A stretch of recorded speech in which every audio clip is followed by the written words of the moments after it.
Hey people, my name is John Barry. I'm a drummer for a few bands. I'm very humbled to be on the show. Currently playing for Ancient Rites, Nocturnal from Germany, and Slaughter Messiah from Belgium. And I'll see you all at the morgue. Cast you out! Unclean spirit! Shove it up your ass. In the name of our Lord Jesus Christ! It is He who commands you! He who flung you hence of heaven to the depths of hell! Fuck him! Begone! Fuck him, Garrus! From Fuck this him! creature of God! Begone! In the name of the Father, and of the Son, and of the Holy Spirit!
What's up? This is Tony, and you're listening to the Tampa Morgue Season 2, episode number 87. And as always, I'm joined by my co host from his studio deep in the tropics of the death metal capital of the world, Mr. Ed Webb. How's life in Florida, Ed? Mr. Anderson, what's going on, brother? Nothing much, man. It's a holiday here, actually, which we'll get to in a minute, which we weren't aware of when we actually set up the show. But everything's going good, dude. Episode number 87. Um, Time is flying. It feels like we just did a show the other day because I think we did just do a show the other day, actually. We did with Sam. Yeah, Sam from Denial Fiend. So we did that, and it was just not too long ago, man. And tonight we have John Berry coming on from Slaughter Messiah, Nocturnal, Ancient Rites. He was in Sacrilegious, Rite, Gae Bolga. We'll have him on in about 20, 30 minutes. We actually opened the show with Slaughter Messiah, Exorcized to None, from the Exorcized to None EP that came out on High Roller Records, June 28th, 2024. So we'll be joined by John in a little bit. Ed, how are you doing, man? People that listen to the show are going to be kind of happy because I always feel like when last week you were in a good mood on the podcast, man. It was an okay week for you. And I don't think that the listeners like the angry Ed, and everybody who doesn't know, 2 weeks ago, Ed came out and found a bullet hole in his car. We had about a year ago where Ed picked up his car from the dealership and the tires rolled off because they didn't bolt them on. And this has been some of the famous, favorite moments for our listeners. I hear about it when they get us emails. But Ed, you had another shitty week, man. So for everybody's benefit, how you doing? I'm glad that your my misery despair. is our. I'm glad that my despair makes everybody happy, and they like to see the fucking Hulk come out. That's awesome to hear. I'm glad I can see the world we live in. Yeah, man. I came out of my sister's house to load some stuff in my truck, and somebody hit the right front end of my truck, and I've only been to the gym. And when I go to the gym, I pull in, so I have no idea how that could have happened. I don't drink, so I know there's no way I pulled out and smashed into somebody. And it's a good hit too, right? Paint gone and all. The paint's gone. I mean, there's no dent, luckily, but the paint's down to the actual bare metal, which means it had to be something pretty. And there was all kinds of white paint and shit all over it, and like literally what do we always say? The me, myself, and Irene, or what was the one you like to use? Oh, you were. I said falling down. Michael Douglas, Michael 1993. Dude, I felt that twitch come on, and then I snapped, and I was in the driveway, fucking just going nuts. And I walk inside, and my wife's like, "What are you fucking screaming about?" And I said, "Somebody hit my truck," and they knew right away. They're like, "Oh, fuck," because they knew I was like. I'm just like, what do I got to do? I got to go trade this fucking thing in to get out. Do I got juju with this thing now, man? Like, I got $1,000 bed cover on it, and there's latches that you have to pull a wire, and all the plastic broke. And I'm like, it's $1,000, and they want like $80 each piece to fix this. I'm like, your shit's junk, dude. And I'm just like, at what point do I just start fucking smashing shit, like turn into the Tasmanian devil and just destroy everything in my path? Because that's where I'm getting close to that. Well, if you hit Ed's truck, be careful because Ed is ready to kill you. Also, for giving us material for the show, whoever hit Ed's truck, send me an email and I'll send you a Tampa Morgue shirt. Fuck sucker. Yeah, man. But yeah, and it's a holiday today, actually. So Ed is going to be with us for part of the show today. He'll be back at the end of the show. Ed is actually at his family's house right now, and I'm really just glad that he came and hung out with us for a while because he wanted to talk to John for a little bit and hop on here. It's Easter today. We are doing the show on Easter because, of course, on the Tampa Morgue we don't celebrate Easter, but in the family world, Ed is at his family's right now, and Ed, we appreciate you stopping on for a bit tonight, man. Yeah, it's all good, man. Like I said, those who know, when my sister used to live with my parents, so my mom passed first, and then soon after my dad. So she's alone, and she's, I don't know if I've ever talked about it. I don't think I have, but she went through some kind of lap band stomach surgery, and she did it 2 weeks after my dad died, and it was a whole ordeal, and she's absolutely fucking killed it. She's lost a ton of weight, and she eats like a bird, and she's making this big feast. I don't even get it because Bryce isn't even at the house. He's down with his girlfriend's grandmother passed away, so he's down in I don't know what the hell they call it, Naples. I always get Fort Myers and Naples mixed up, but he's down there. So it's just really me, my daughter, and my wife, and her, and all this food I see them cooking. So I ran out. There's a back shed that's got air conditioning, and there's a bunch of golf equipment.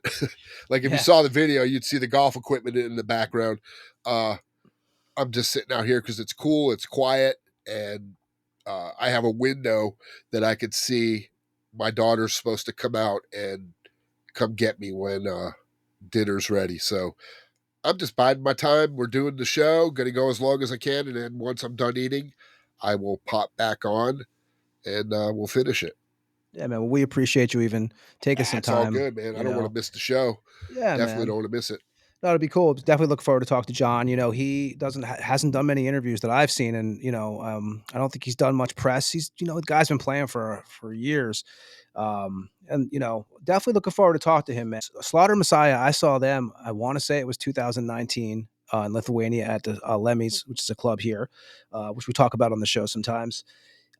Killer band, and me and Ed were talking about this too before the show. Is with so Slaughter Messiah, whoever's not familiar with the material, you have Sabathan is the vocalist. Frank, who was also enthroned, whose fucking voice is so distinctive. You hear him singing, it's him. Great And band from back in the day, great early band, days. yeah, enthroned, which we're going to talk about that a little bit too. I would love to get obviously Frank on the show one day, but prophecies of pagan fire, towards the skull throne of Satan, with a number of those at records, great stuff. So my favorite period of enthroned, and looking forward to talk to John today, who's obviously plays in Slaughter Messiah with him, plays in Ancient Rites, which is cool because I know he was a fan of the band before he joined, which we'll talk about with him and stuff.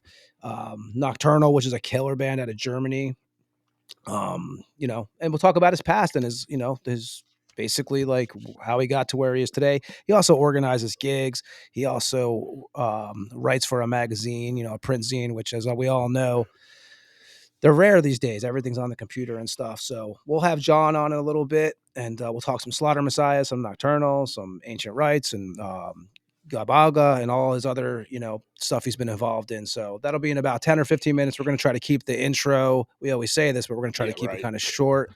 Yeah, we always, we're always at 4 hours, 3 hours. So we're going to try to keep it down a little bit. And Ed, I have so let me see here. Well, how we'll start I guess show wise, I only have one show because I'll admit I didn't see much going on this week. It's been a I did not crazy either. week. Yeah. Like I said, me and you've been doing shows and setting up stuff for future shows. There's a lot of stuff going on the Tampa Morgue in the background. So, I did see, which we announced the last couple weeks. And, since it's this week, I'm going to announce it. It's on Friday, actually.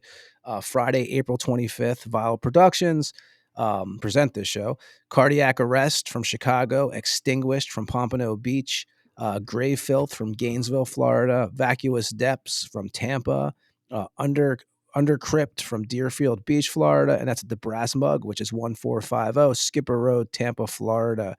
So I have that show. Doors are at 7 for that, $20 tickets. Ed, is there any other thing show wise that you know of that I should be Nope, I announcing? didn't. I didn't. Last night was Meshuggah. Oh That's what yeah, they that's named right. the Dollar Store, but Cannibal Corpse and yeah, and a Carcass. Carcass, but Carcass only played for 30 minutes. You were 30 telling me. minutes, man. Yeah, that's the reason. I mean, I was gonna go. Bryce wasn't here. Lee from Monstrosity said he was going, and I was Joe, our guitar player, had messaged me that he wanted to take his young boy there, and I think his brother.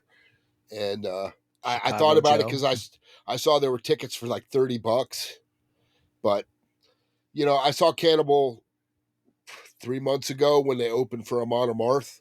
Um, and Meshuggah, I'm into the early Meshuggah, not the newer stuff. I like it, but it's not something I can listen to all the time. So I didn't want to go by myself, pay the parking, do all that shit. So I just decided, I'm going to miss this one. Unfortunately, if Bryce were home, I'd have went, but he wasn't. So I just decided I didn't want to go by myself. And I will tell you, Ed, that like Joe, I talked to Chicago Joe. Everybody who's listened to some of the older episodes, Joe's popped up on here a few times, hung out with us. So he was telling me that he made a great point, man. And I've heard this a bunch of times. If you're going to buy tickets to a show that's overpriced or just kind of really fucking expensive, he waited he waited, got $30 tickets. I don't know what I I did. forget what the original price was they were asking for. $65. That's what I did. When Obi played with Cannibal and Amon Amarth, I wasn't sure. I bought him like 3 days before, and I got him for $32 each, and they weren't bad seats. And then again, I mean, I because Terry was there, Terry Butler, I got lucky because I didn't ask him for free tickets. He always gets me into like the Inhuman Condition shows or Obituary here, and I just don't like. Sometimes I don't like to take advantage of anybody, even though he says it's not because we're friends. But I know a show like that, there's going to be a ton of people there, so I bought my own tickets. But he told me that show, go find Robin after we play, man, and I come downstairs and hang with us in the VIP, so backstage. So we did. Me and Robin Bryce, Mazin, from obviously yeah, whoever doesn't know, Gruesome, then she has Durketta, Castrator, Castrator, tried so out for Contorted.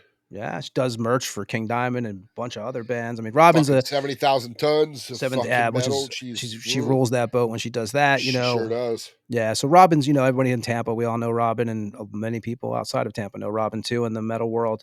But so yeah, so that was that show. So I just had the one to announce, and we did get some. We'll announce. There's a couple of people that passed away this week. I got sent to me. I only have 3, which is good. I have, and one was an artist. And I'm like I said, as I always say before I read these names, if I'm pronouncing anybody's name wrong, I completely apologize. But it happens, and no disrespect.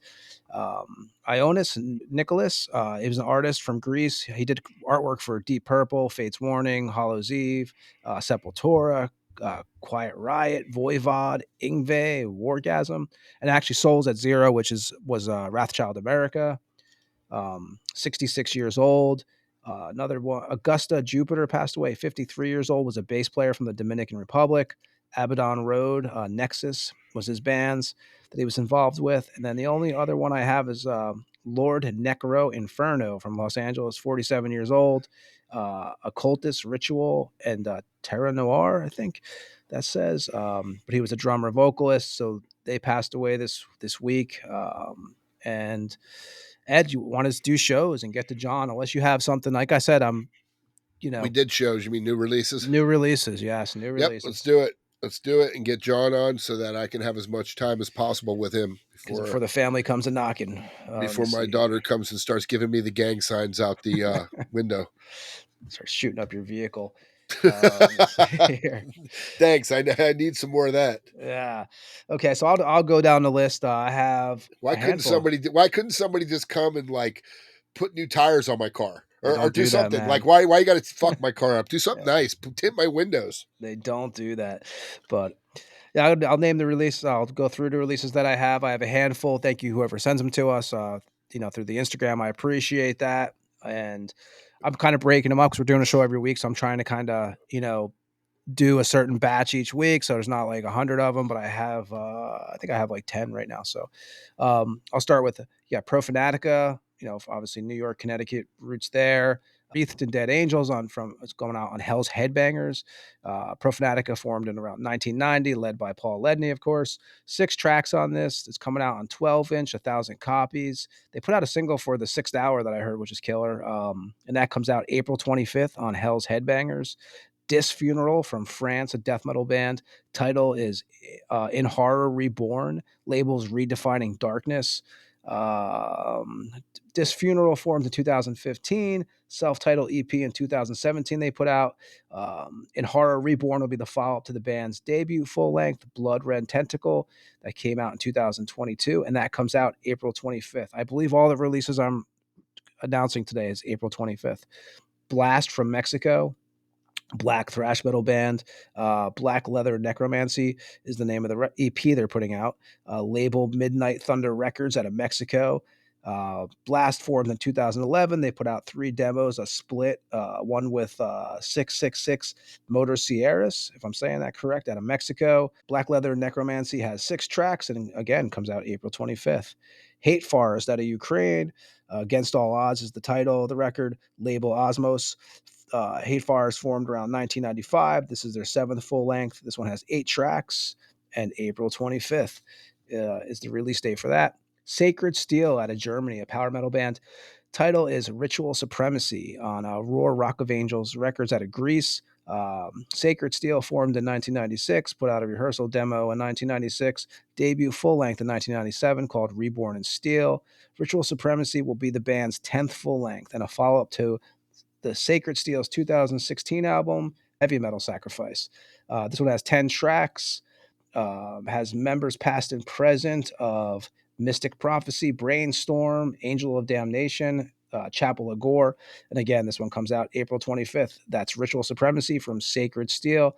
Another German release coming out, Deserted Fear from Germany, death metal band. Title is Veins of Fire. Label Testimony Records through out of Germany. Deserted Fear formed in 2007, put out a demo in 2010, a debut full length 2012 titled My Empire. This will be Deserted Fear's 6th full length. Veins of Fire comes out April 25th. Cancer for Inverted World. We had John Walker on episode 83 a couple weeks ago. We actually played one of the tracks, Butate, off of that. It's coming out on Peaceville Records. This is Cancer's 7th full length, 10 tracks, follow up to 2018's Shadow Gripped. And again, we did a whole episode with John, what was it, 3 episodes ago, I think, Ed? So you can hear all the details. Yep. Yeah, we had John Walker on from Cancer. So yeah, that's episode 83. Anybody interested in that episode? Another band that has a release coming out this week that we had on here also, Phantom out of Mexico, thrash speed metal band. We had JC Garcia on here and RAR. That was episode 79 they were on. The name of the record is Tyrants of Wrath, also coming out on High Roller Records. Band formed in 2021. The band's 2nd full length, because this is the follow-up to Hand It to Execution. And this one comes out April 25th again. And like I said, we did a whole episode with Phantom. We were their first American podcast, actually, that they were ever on. So you can go hear that. That was episode 79. Pagan Altar out of the UK. Title, Never Quite Dead. Label, Dying Victim Productions out of Germany. Pagan Altar formed in 1978. Demo in 82. Band's first full length came out in 1998, titled Volume 1. This will be the band's 6th full length follow up to the band's 2017 record, The Room of Shadows. Never Quite Dead comes out April 25th. And Bark out of Belgium. The Time Has Come is the name of this record, coming out on Listenable Records out of France. Bark formed in 2014, put out a self-titled EP in 2015. This will be Bark's 5th full length. Members past and present of Your Highness, The Killing, and Unleash the Fury. This has 12 tracks. And Bark, The Time Has Come, comes out also on April 25th. Hemorrhage, who we also had on here, episode 82, we had Luisma on from Hemorrhage, and also Depopulation Department. They have an EP coming out, which comes out on the 25th also. Opera Medica on Hell's Headbangers. It's going to be 12-inch, 1,000 copies, I'm sorry. And like I said, if you want to hear all about that, we had Luisma on here for probably 2 hours. Episode 82, great interview. So yeah, Hemorrhage. And then, Ed, that's all I have for releases. You got anything over there that you want to mention? There's a couple. I checked, you know how I am. I check them out in the Spotify. Yep. I don't get the backdoor ones that you get, the underground. I get the ones that everybody can find, but sometimes they don't know. But I did check out this band that I guess they've been around. They have a female singer. I checked her out, and apparently she's pretty well known. Her name is Yasmin Liverno Tucker. The band is called Face Yourself. They're like more deathcore, but man, her fucking vocals are brutal as shit. I was like listening, and I'm like, you can almost tell, kind of like Arch Enemy, when you're like, God, that's a heavy singer. And now we knew Arch Enemy, but in the beginning they had the original arch enemy had a male singer, Yep. and then they got Angela, and then of course, they moved on, but they're female fronted, and this band had one, and I was like, okay, that's pretty fucking brutal. Now I can listen to deathcore for a little bit. It's just sometimes all that breakdown shit. Yeah, You I know, can't do the breakdown I shit. could take it. I could take it for a little bit, and then I want to start fucking heaving weights through the gym, and it's not probably good. I'll get my membership canceled. But it's Face Yourself Martyr is the record. It was pretty killer. Another band I came out with a record called Lick, Lik. I don't know if you heard them. The record's called Necro, but these dudes, I heard them a while back, but if you like that Swedish dismember at the gates, they fucking pull it off, and it's heavy as shit. I was very impressed, and you know me, I don't, I'm not really a Friendly guy. I'm I'm just only not. fucking with you. I'm not like I love Dismember, and and I love those old school Entombed, like Left Hand Path. I bought it the day it came out. It still stands the test of clandestine. Those records will always stand. I mean, even Wolverine Blues, kind of like how Carcass went to Heartwork, they kind of went that happy rock, more, mainstream, but it was killer. But this band is really got that Swedish sound, and it's really killer. There's a band that some of my friends used to really dig the shit out of, and I listened to them. They called. You ever heard of We Came as Romans? No, I've heard of the name, but I've never They're heard like a deathcore, but more hardcore-ish kind of, I think. But they have a record coming out. And it's weird because it doesn't say the name of the record, and then a band that me and you both know, Melvins. Yeah. I kind of like the Melvins, man. But the Oh, yeah, record's called Melvins Thunderball, and I'm pretty sure they're touring with somebody right now. Like I think it's Napalm Death, and it was Napalm Death, the Melvins, and somebody else big. Well, and Like, Sally, Sally from Geigen. yeah. Sally's actually in that band that's touring with them. Oh, really? Yeah, Oh, yeah. there you So go. I can't think of the damn name. Well, there you go. But yeah. So I listened to a little bit of that, and if you like the Melvins, they sound like the Melvins. It's definitely Melvin friendly, I guess. I don't know how else to put that, because the Melvins are just one of those bands. Either you like them or you don't. I always liked the Melvins and Sally Gates. I'm gonna try to find out the name of this band. Titans of something, because there was select dates. Because there was like Weed Eater, I know, was doing dates on that tour. The Hard-Ons with Jerry A from Poison Idea, Right. doing shows on that tour. Yeah, I see it. Yeah, it's Titan to Tachyons. Okay, yeah. They Yeah. did some dates on that thing too. On that tour you're talking about. Yeah, but it's Napalm Death and the Melvins. So maybe it was just those two bands, and then they had the bands that were, because it looks like there's three different bands that are doing, with Weed Eaters doing a bunch of them, Titan the Tachyons, and then the Hard-Ons with Jerry A. And then it looks like Shane Embry's Sky Burial will open every show. So there you go. There you go. There you go. You got anything That's else? what I got for releases and release. I keep on saying shows. Yeah. It's Easter, bro. You probably ate too many eggs. Probably. Let's get to John, man, because I want to talk to him as long as I can, and then we'll come back and do a couple minutes of shit stirring and be done with it.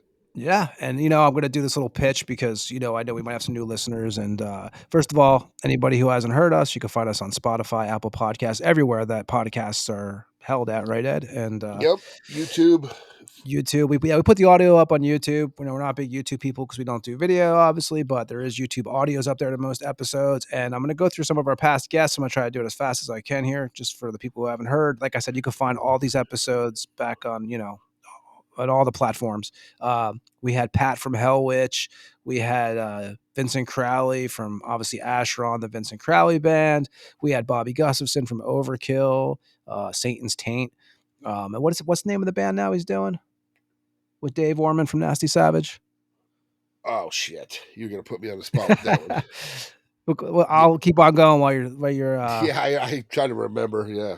Lord Aramon we had on from Dark Funeral. We had Dave from Fathom on. I'm sorry.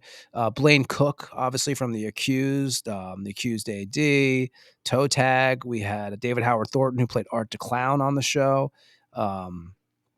We had Dave Austin from Nasty Savage on the show. John Gallagher from Raven on the show. We had Bill Owen from Purgatory on the show. We had the old Creature Feature host, Count Gore Duvall on the show. Paul Speckman from Master on the show. We had, these are all single episodes too. You can go back and find all the episodes on there. We had Alvar from Caveman Cult, Ejecutator, Reaper Mancer, Cunt Knuckles on the show. Dovidus from Crypts of Despair, and Luctus. And I believe Dovidus will be coming on probably next week to talk about the new Crypts of Despair record for a little bit. Just talked to him the other day. They're a Lithuanian band. We had Jim and Pat from Morbid Saint on. We had Dawn of the Dead from Nunslaughter on. Dave Greger from More to Scold on. Kyle Thomas from Ex-Hoarder and Trouble on. We had Snowy Shaw from King Diamond, Notre Dame on. Therion. We had Dallas Toller Wade, who's been on twice, actually, but there's a whole episode with his history on there for episode 36, that was. We had the guys from Blood Serpent on from Vietnam, Jamie Bailey from Brodequin, Liturgy. We had Harry Quokinen on from Hooded Menace, Hail Conjurer, Devil's Gateway, Hollow Woods. Finish a killer episode. We had Mike Deanna, who was actually an artist who was arrested for artwork because he was in connection with the murders, the Ted Bundy murders in Florida, and he got arrested because his art was so explicit. He was actually like the first person ever arrested for artwork, I believe. The whole episode with him on. Ryan Waste from Bat Municipal Waste was on our show. Pete Owen, who does all the booking in Tampa, also was in Dark Faith. Lee Payne from Club and Hoof we had on the show. We had, Chris Reifer from Autopsy, of course, Gene from Perdition Temple, Angel Corpse, Bloody F Mess and the Scabs. We had Bloody on. Bloody played with Gigi Allen and had some crazy stories, right, Ed? Visiting John Wayne Gacy and shit. Matt from Untimely Demise on. We had the guys from Mystic Circle on. King Fally, which again is a great episode. Deceased, I would say that's like an episode that if you're a Deceased fan, you have to listen to. It's definitely like a 5-hour episode, but it's got a whole lot of details in there, and a whole lot of killer stories from the man himself, King Fally, who does the ending of our show every day. You'll always hear him waving you out on the end of the podcast. Henry from God to Throne was on. You can find that episode. Tomas from Wolfheart. What else do we got going on here? We have Jeff Mantis from Venom was on for 5 hours, which is a great episode. The guys from Witch Trap from Columbia. Tony Dolan, Jesse Jolly, Udo. We had Udo on. Glenn Destructor, who I just spoke to the other day, actually, man. Fucking Destructor is a killer band. Anybody has not listened to Destructor from Australia, definitely highly recommended. Great band. Glenn, we had Nick Goodyear on from Promethean Horde. He also puts on the shows in Florida, the Swarm Fest. And we're getting to the end of the list almost here. Like you said, we got Jolly. What else we got? Alan Howarth, who did the music for Halloween, Escape from New York. We had, let's see here, Martin Misty from Protector, Knox Colby from Enforced. I think that's there's plenty more too. Like we said, we guys from Phantom, Rob to put from the Lucifericon, Destroyer 666. We had Jerry from the Ratu channel on, Luisma from Hemorrhage, which we talked about earlier, John Walker from Cancer, Revik from Mordant Red, which was definitely a great episode. Yarno from Earn, that was like 2 weeks ago. Great episode, great band, new record, Demon Steel out, definitely recommend it. And then Sam Williams from Denial Fiend, Down by Law was the last episode. And there's more too that I didn't spit out, but that's my story. And Ed, I think we got most of them out there, right? Yeah, I'd say so. Yeah, the list is getting. I need to come up with some kind of commercial or something because the list is getting too long. Where to read it is going to become like a 15-minute thing. But so let's get John on. We got Ed's. Like I said, Ed's going to be with us for a while. He'll dip out and come back at the end of the show. But let's get John set up. We got John Berry coming on from Slaughter Messiah, Nocturnal, Ancient Rites, and a bunch of other. We'll talk about his history. We're going to play The Iron Throne, the name of the song, and it comes from Nocturnal from the Serpent Death record. That's Avenger on guitars, Invoker on vocals, Incinerator on bass, and John Berry on drums.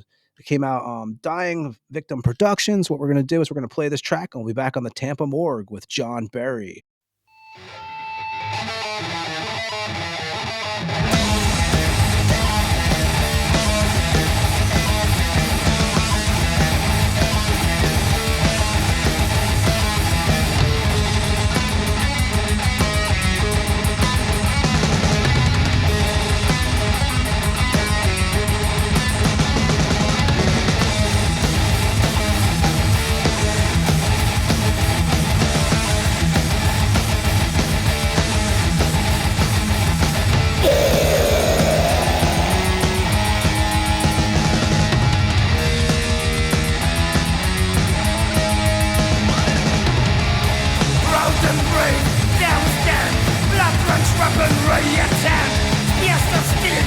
the sky. On the feet to raise a banner sign. We make the mothers cry. What's that to be dead can die. We sweep the edge to split scars and bones. Sometimes to conquer the iron throne. We sweep the edge to split scars and bones. Sometimes to conquer the iron throne. The iron throne.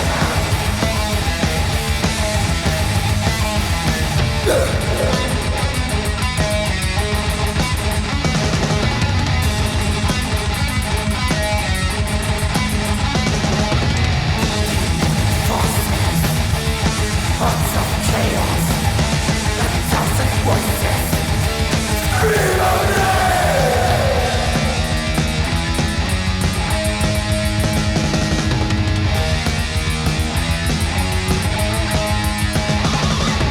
Hear the drums of agony, how this master's bones are free.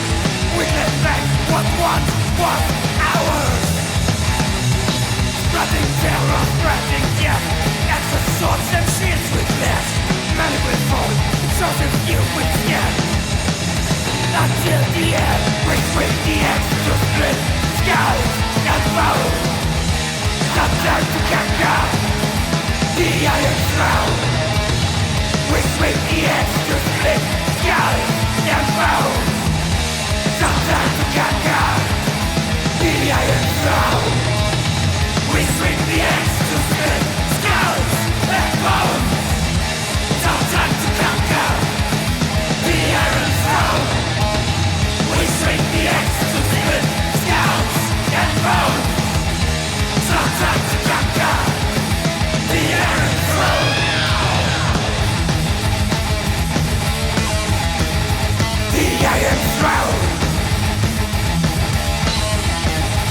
The iron throne.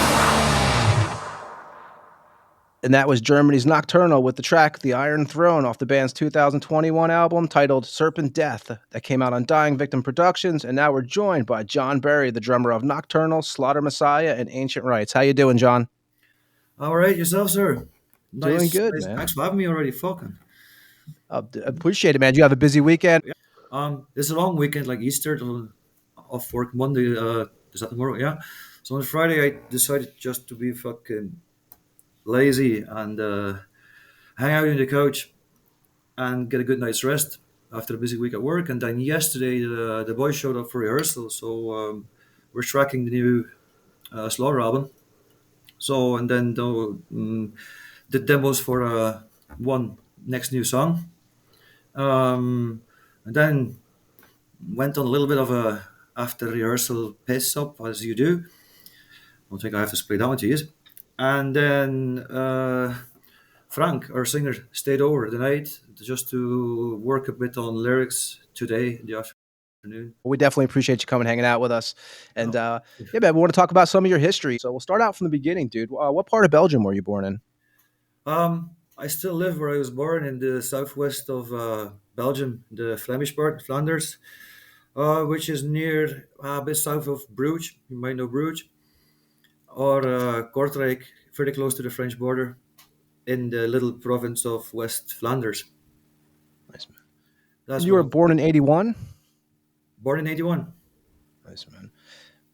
Do you actually like? Would you remember the first time you actually heard any kind of music that caught your attention as a little kid? Obviously, before we're all not growing up listening to metal right away. But what was the first thing that actually caught your attention as a kid? Because I know you have several different interests musically. I have a pretty clear memory because it did have an impact, but it's not one of these fucking true heavy metal rough rock on stories straight away. No, it's I was fascinated by the few records my parents had, like 50 or something, and they had like ABBA, it had French singer Adamo, it had like one Slade record, etc. Album Credence record, and I was just fascinated by these carriers and like fucking how does that work? And then I stole their record player because they were like, oh, records are passé. They're like, no, I'm gonna buy a CD player now. I'm like, oh fuck, give me that thing so I can listen to music in my room.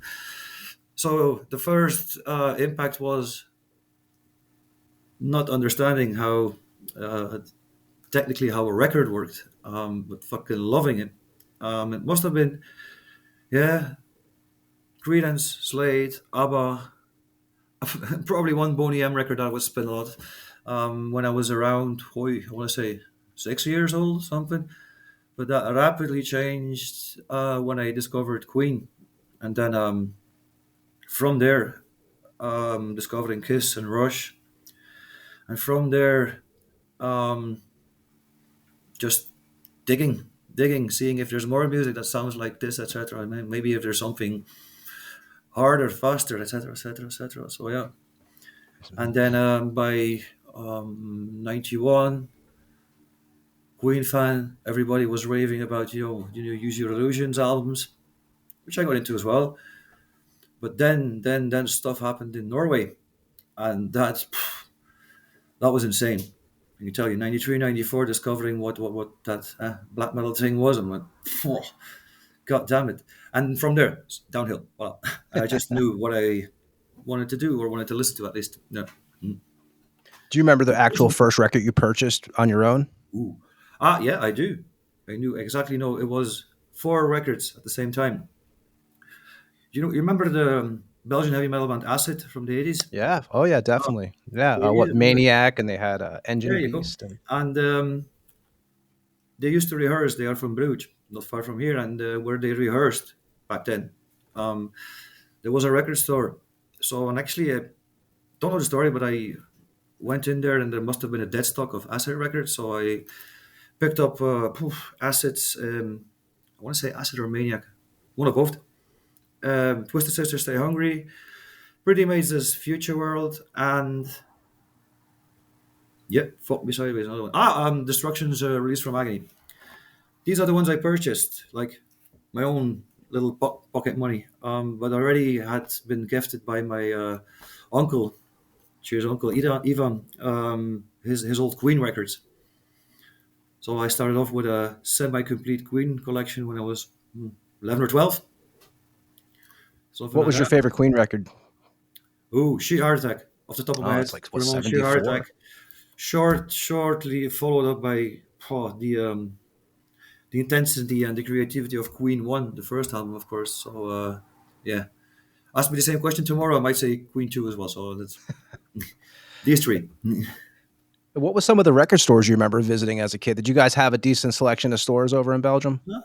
Back in the 90s, we did. We have one very, very, very, very famous in Belgium, in France, in Germany, and France. People were coming from all over to this record store called Pop Center.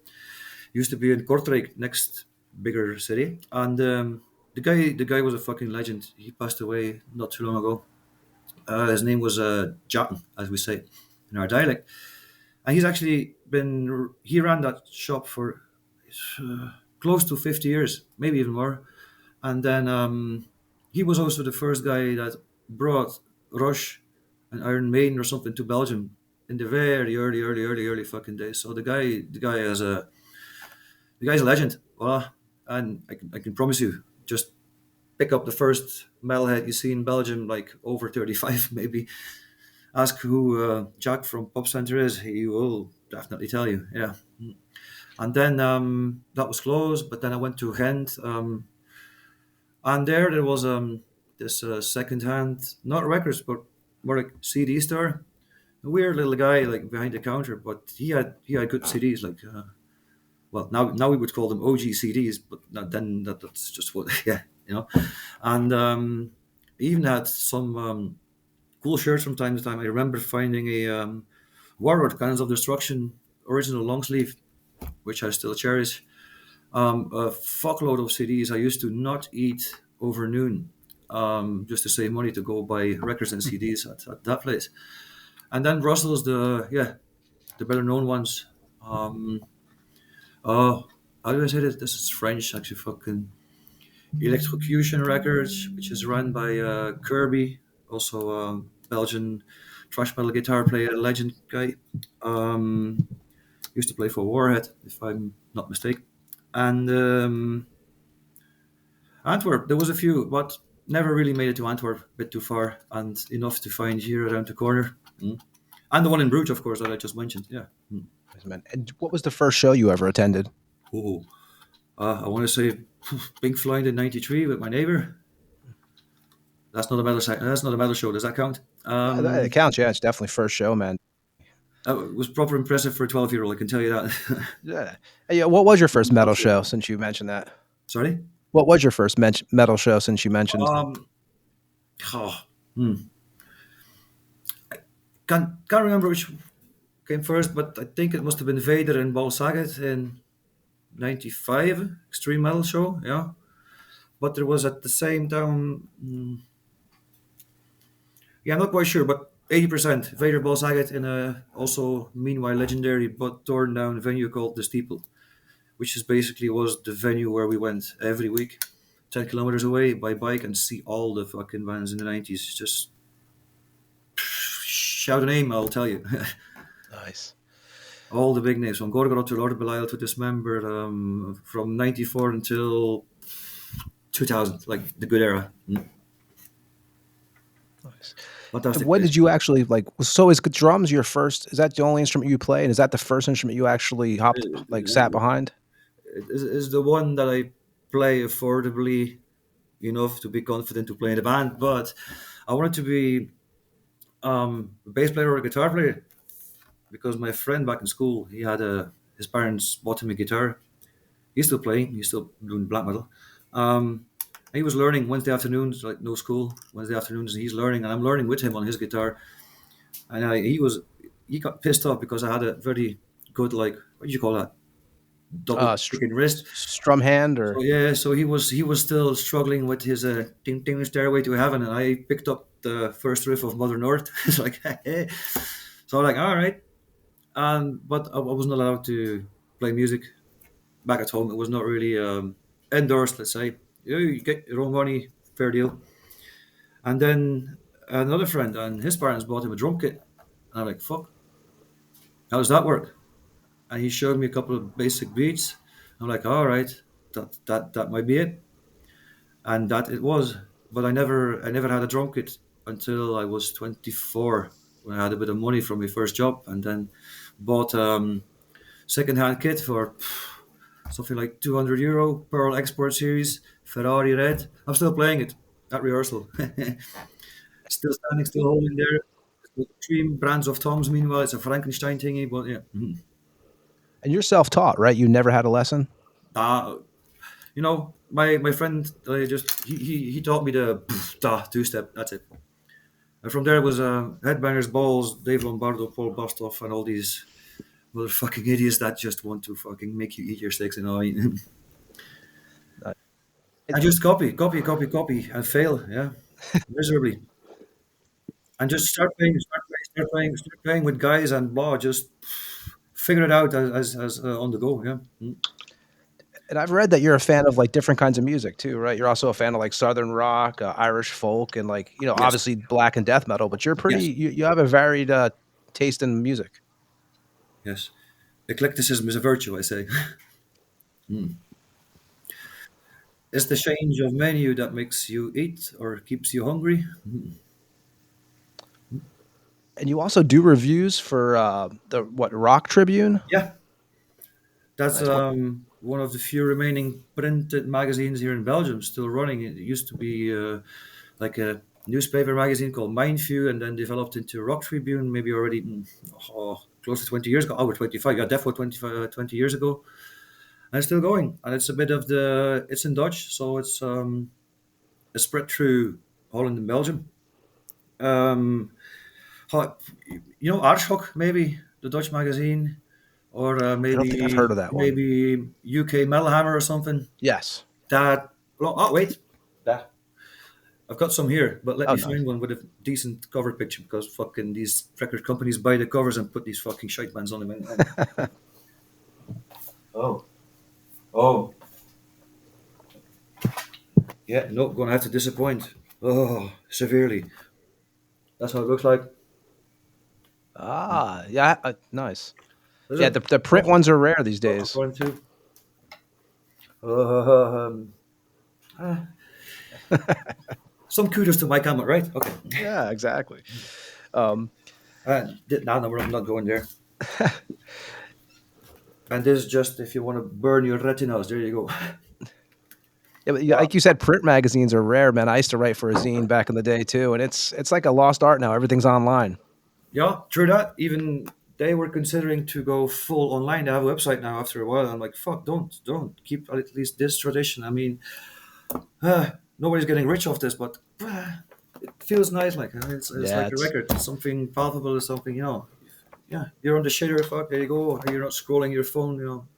Got well, it's something. like liner notes, right? Me and Ed, we always talk about this, right? The liner notes are when we were kids, man. We would find bands from the shirts that are the bands we listened to were wearing, or the Yeah. thanks list, or the fuck you lists, or Yes. whatever it was. Discover bands Yep. from the thanks list, right? Yep. I mean, that was a Discover common bands thing, from you the know. thanks list, and then learn the label, learn the year, learn the fucking lineup just by heart, not like actively, but just like while listening and yeah, Yeah. just like absorbing the whole experience. That's what I always say. Like nowadays people listen to digital music, and that's fair, but I catch myself listening to a bit of music in the car on Spotify, but usually it's history and science podcast. But anyway, but I always say like it's a whole thing. As an artist, you're not making music. No, you use all your senses. You can fucking even smell it. Who doesn't love the smell of an old record or even Yeah. maybe a new one? And it's the artist makes a cover, like invests time and money in an artist to make a pretty cover picture after an idea that he has that goes with the music or something. There's band pictures. There's things to do while you're listening at the same time. There's a lyric sheet. So it's a multi-sensory experience, I say. Mhm. Yeah, I agree. Like, think And please, about let's keep it. I mean, yeah, ears like are the great. 12-inch cover, right? Like Number of the Beast and stuff. I mean, look at the artwork on those covers, and it's just awesome, man. I Yes. mean, I even was Who disappointed by CDs when they first came out just because the covers were so small. who didn't buy his first Iron Maiden record for the cover? I wanna go 80% of the folks on that one, including me. I bought live after that. I'm just like, who? Yes, huh? How And can that I'm not a be bit of, good when you I'm see a that bit of cover? You're an like, art aficionado. So even when I was young, I could recognize a good hand of a good master, right? definitely. And Derek Riggs is definitely up there. And growing up, how would you paint the Belgium scene if you had to explain it to people? When Well, you're a teenager, because I'm figuring you're going to what? You're 81, so probably 95, 96. You're like pretty active in the going to gigs and stuff. yeah, yes. Wherever my little bike would take me from 94, 95 on. As, and then I got to meet because I had scored one of my first, let's say, extremer metal shirts, which were not Queen shirts or something. And I don't know which one it was. Something by now commercial, must have been Dimmy Borg, whatever. Cradle of Filth, Marduk, something like that. I'm just riding my little bike, listening to Nazareth, my white bicycle. Nah, nah. And there's a guy running down the street with his girlfriend. Looks a bit older than me, and he had this fucking violent shirt on. What was it?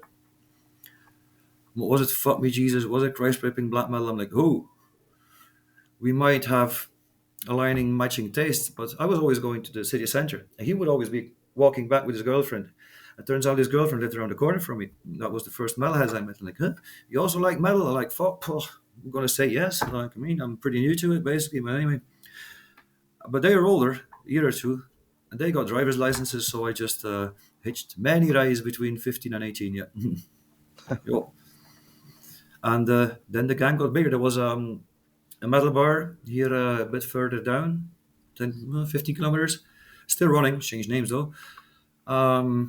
We just hang out. If there's a gig, we'd be at the gig at one of the fixed locations. As I said, the steeple or the yacht horn, which is uh, hunting horn if you want, or some club in Bruges or whatever. And if there was no gig, we just hang out at the bar. And then next before we fucked off drunk, say like, next week is there a gig? Yes. Let's meet up, hop, drive there, go. No gig, sees at the bar, voila.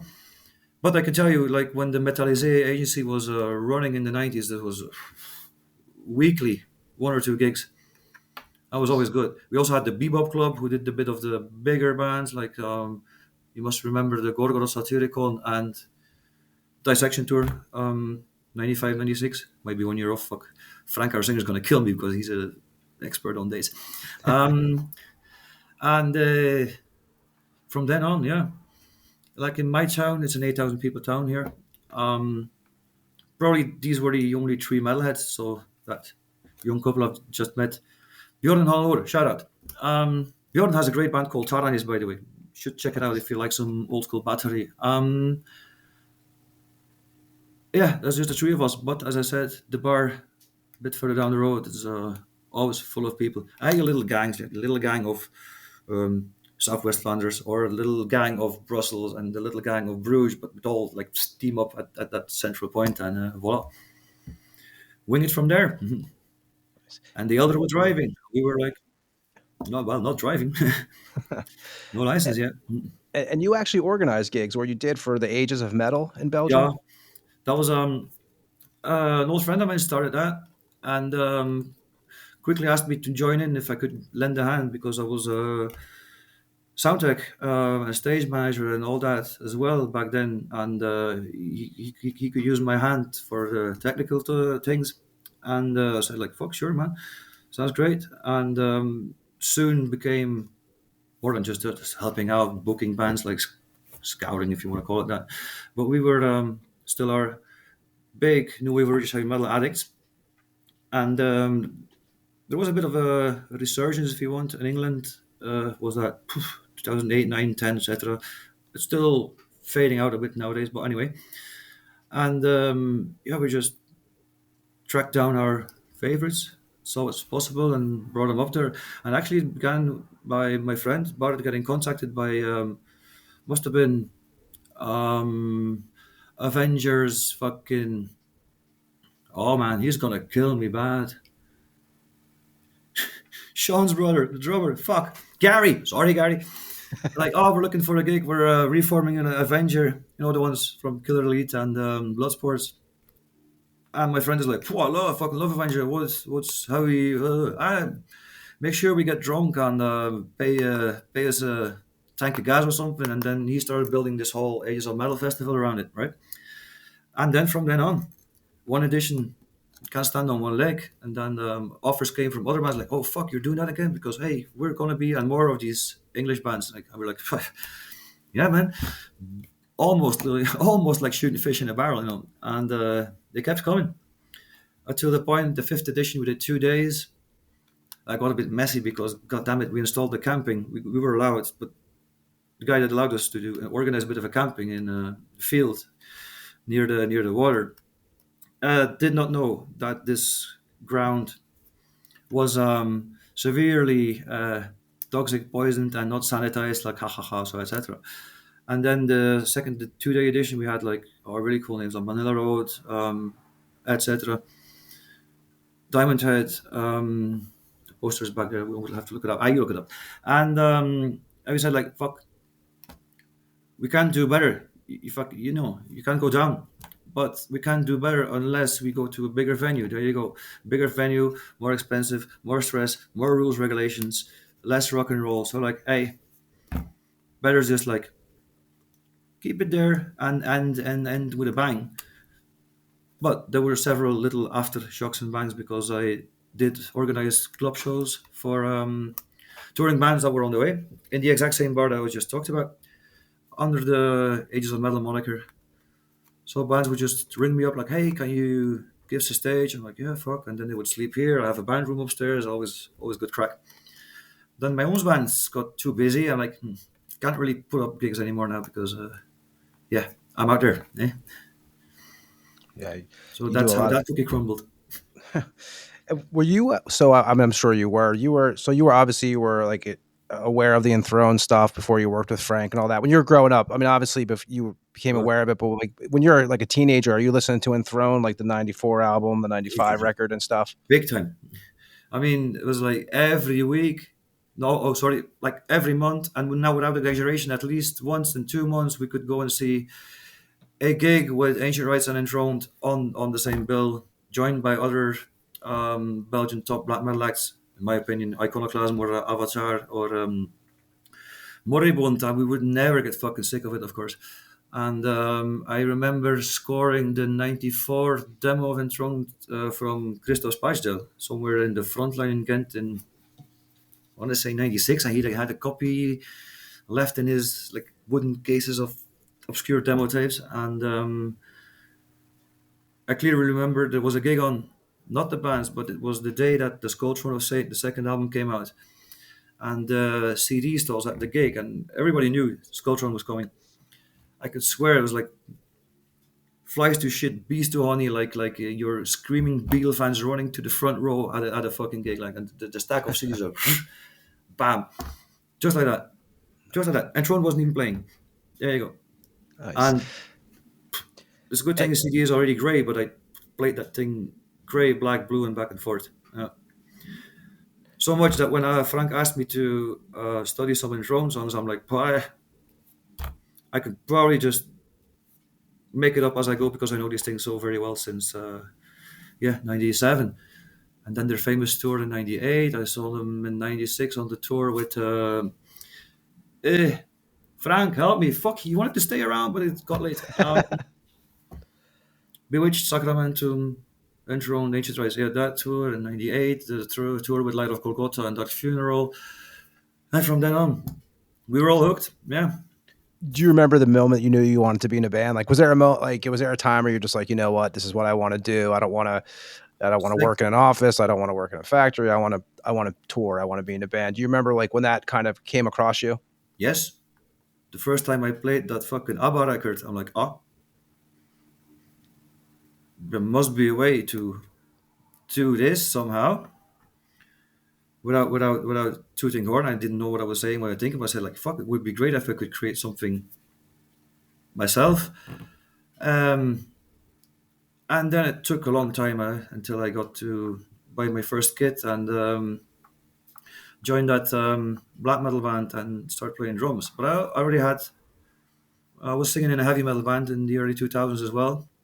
Um, did just two gigs, and there's some rehearsal recordings. I'm going to save your ears for that one. And I might send you later, of course, but not on the air, right? It's not as that shitty, but anyway.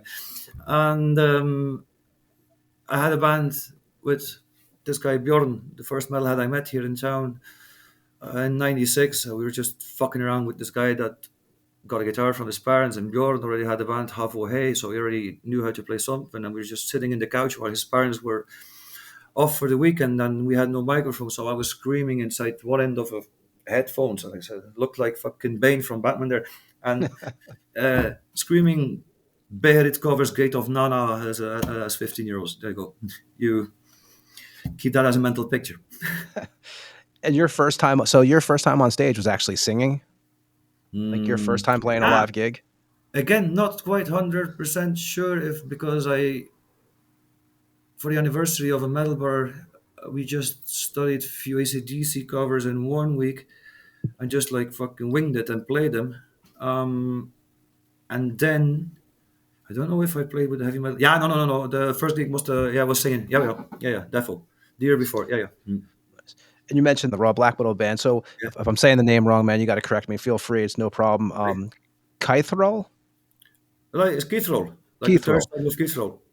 You guys put out a demo in 2003 with a couple tracks on it, 3 tracks, but Got some affordable, like the one you heard, affordable rehearsal recordings that were just done with two studio mics that one our bassist had because he was studying studio techniques. And yeah, that's it. Never anything official. The singer disappeared in thin air. Never saw him back. Moved out of his house. Never told us. Don't know where. Just rocked up at his door and he's he's gone. Tried again next week. Some kind of landlord says like, "Oh, this guy doesn't live here anymore." I'm like, where'd he go? Like, fuck if I know. I'm like, all right, there you go then. Let's hope we hear from him, but we never did. well, Hope so. was this your first time recorded playing drums actually? So we're going to play the track from the 2006 demo, which is the one you're talking about, when All you guys right. recorded the 2 track in your Oh, rehearsal man. room. Is that the first time you've actually recorded yourself playing drums? Yeah, it might not have been that song, but this band, yes. And I've got a bit of a story because I said I had no money. I just had bought that secondhand drum kit. It was just like two toms, a floor tom. I think the snare was there. and might have been one cymbal stand that I got for free from the guy, but there was no hi hat stand, there was no pedals. I didn't have a throne, I didn't have a snare stand, and actually didn't have any cymbals. But then I scored some cymbals off a guy that was saying, "I'm not happy with these," blah blah blah. I'm like, "Fuck, whatever will do." Gave me a good price. Turned out to be Zildjian fucking of 80s series, like like way too pro for this dummy. Little did I know.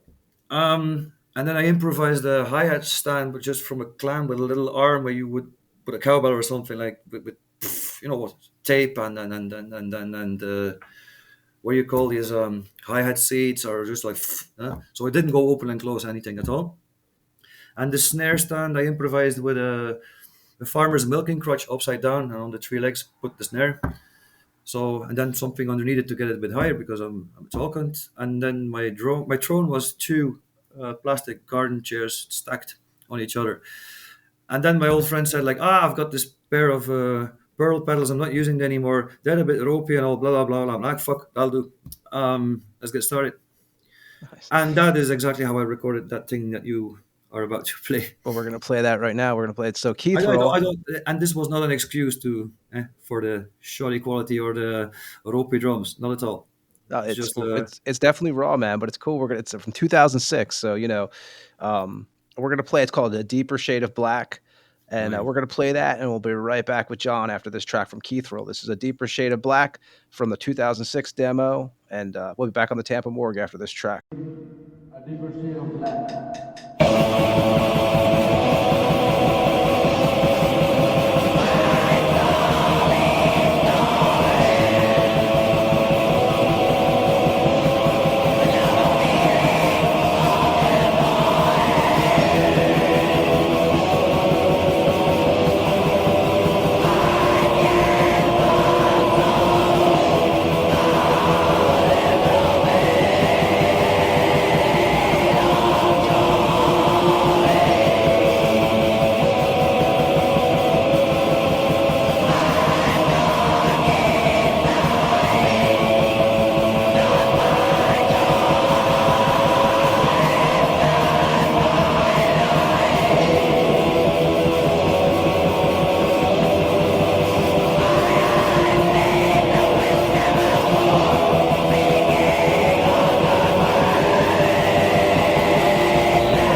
That was Kythrol with A Deeper Shade of Black from the 2006 demo. So there was no shows with that band, right? Nope, never got to it. Nice. Nope. And so you started doing session work, though, right? Was it like right around this? Because this is this time period, or I guess around 2008 is when you started doing session Yeah. work for Gae Bolga and Oh Goat no, no, no. Torment. Gae Bolga was not as a session work. That was a band I founded in '99, and I took the name because I was reading about Kythrol at university, and with my friend um, Pete, who I was doing a Xerox copy black metal zine within the mid '90s, and we're like, "Fuck, that's a great band name because of the spear and the violence and the guts and blah." And like, yep, pick that as band name. Yeah, but what are we gonna do? I didn't have a drum kit in '99. He didn't do anything. So like, we're both gonna sing. Fuck it. And then we found some, but actually that never happened. And then we found some members of other Belgian black and thrash metal acts that were in for the idea to play some old school fucking thrash metal in the vein of well, it's a joke band, Cranium, but it's fucking tight and trash. And Swedish Gehenna, for example, with a bit of a tankard attitude. Well, without the belly fat. And then, yeah, that's what we want to do because there was none such bands to our knowledge at this time, and there might have been, but not much at least. But then we just got drunk and fucked around, and then all of a sudden I had my drum kit. Said like, "Hey, you sing, I can drum, hoppa," and then fast forward, lineup change, and demo 2008 Drink Till with the Death. very apt and very cliche title "Drink Till Death," of course. Yeah, so like, and you had told me that the other day. You said it basically the idea began in '99, and I guess you guys Mhm. first started doing stuff maybe 2008, and also that's the same time period you were doing That's the stuff with fun you can say Goat about that. Torment. Yeah. Rehearsals and shit since 2001, up and down, like that. Yeah. Oh, so you guys were rehearsing over in 2001, also up to Yes, 2008. yes, but not intensively. We basically just uh, got smashed instead. Like practicing the attitude before the music. Fucking idiots we were. Is that the same time period you're doing stuff with Goat Torment also? I would have to ask Niels. I think I did 2 gigs with them as a session drummer because the old drummer didn't want to do it anymore. But he's still in a band called Bones, death metal, fucking Belgian Bones, not Chicago Bones, Belgian Bones. Ugh, intense raw shit. And then did 2 gigs with Ghost Torment. Remember doing a Samael cover, Sleep of Death, and doing Winter War cover in Plant Nazarene. And then they got a really fixed drummer, way better than me. I was really not good at the blast beats, and they needed that shit. Yeah, that was Go Torment. I want to say 2010 or nine. Yeah. Nine. And you mentioned obviously the Drink Till Death. So, well, you guys recorded the EP in 2008, 6 tracks, Yeah. including the intro. And was that the first time you were actually in a studio? But I know the Kythrol you recorded in a rehearsal space. But when you guys did the Drink Till Death, is that the first time you were actually in a studio? Did you record that? No, that was the actual same rehearsal space, and the same shoddy kit. Who might have gotten an upgrade with a snare stand or something left and right. Meanwhile, um, but it was the first time we got recorded with microphones because my best buddy Heavy D. Can I do shout outs? Fucking Heavy, love you, man. Um, one of the best sound techs out there. He had microphones and he knew how to fucking sort that out. And he had the little eh, whatever software it was on his computer, so voila, and then mic'd the whole thing up. I was like fucking so happy. I remember like fuck, finally gonna have something recorded like properly with tracks, and you're gonna hear my bass drum and my snare, and we're gonna be able to mix and fuck with the sound and all that shit. So that was a relief, like some at least well, if you listen to it now, it might not sound proper, but we thought it was fucking proper. And we were really fucking stoked. Yeah.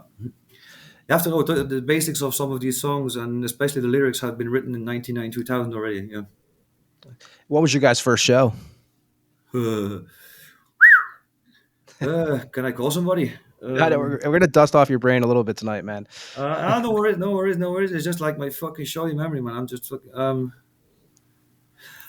Yeah, I must have been in the next village. There was a friend of ours, David. He was putting on shows at the local youth club, like just because he was allowed to organize a kind of a metal night once a month. He just invited friends and bands and blah blah. And then that must have been the first gig we were rocking. I think I remember we had made handmade copies, hand Xerox copies of the demo tape, like, and we had made 50, and like, thought we were smart, like take one master tape, make five sub master tapes, and then five, and then go up to 50. And they all, yeah, they all sold that same first gig. So we were like, cool, people do, keep people are into it. Let's go, yeah. With all our fucking drunk shenanigans and whatnot, and basic lyrics, with stupid topics, which was kind of on purpose because I always wanted to keep all that religious and politics out of fucking music fun. That's not the stage you're looking for to propagate your political agenda or anything. So it's about the metal, man. It's riffs and beats. That's what you fucking want to do. Yeah. We're going to play one of the tunes in a second. We're going to play "Smell My Jacket" here in a couple minutes, and because you guys go in 2011, right? You guys do the Violent Metal Storm, and that's recorded in 4 days. Yes.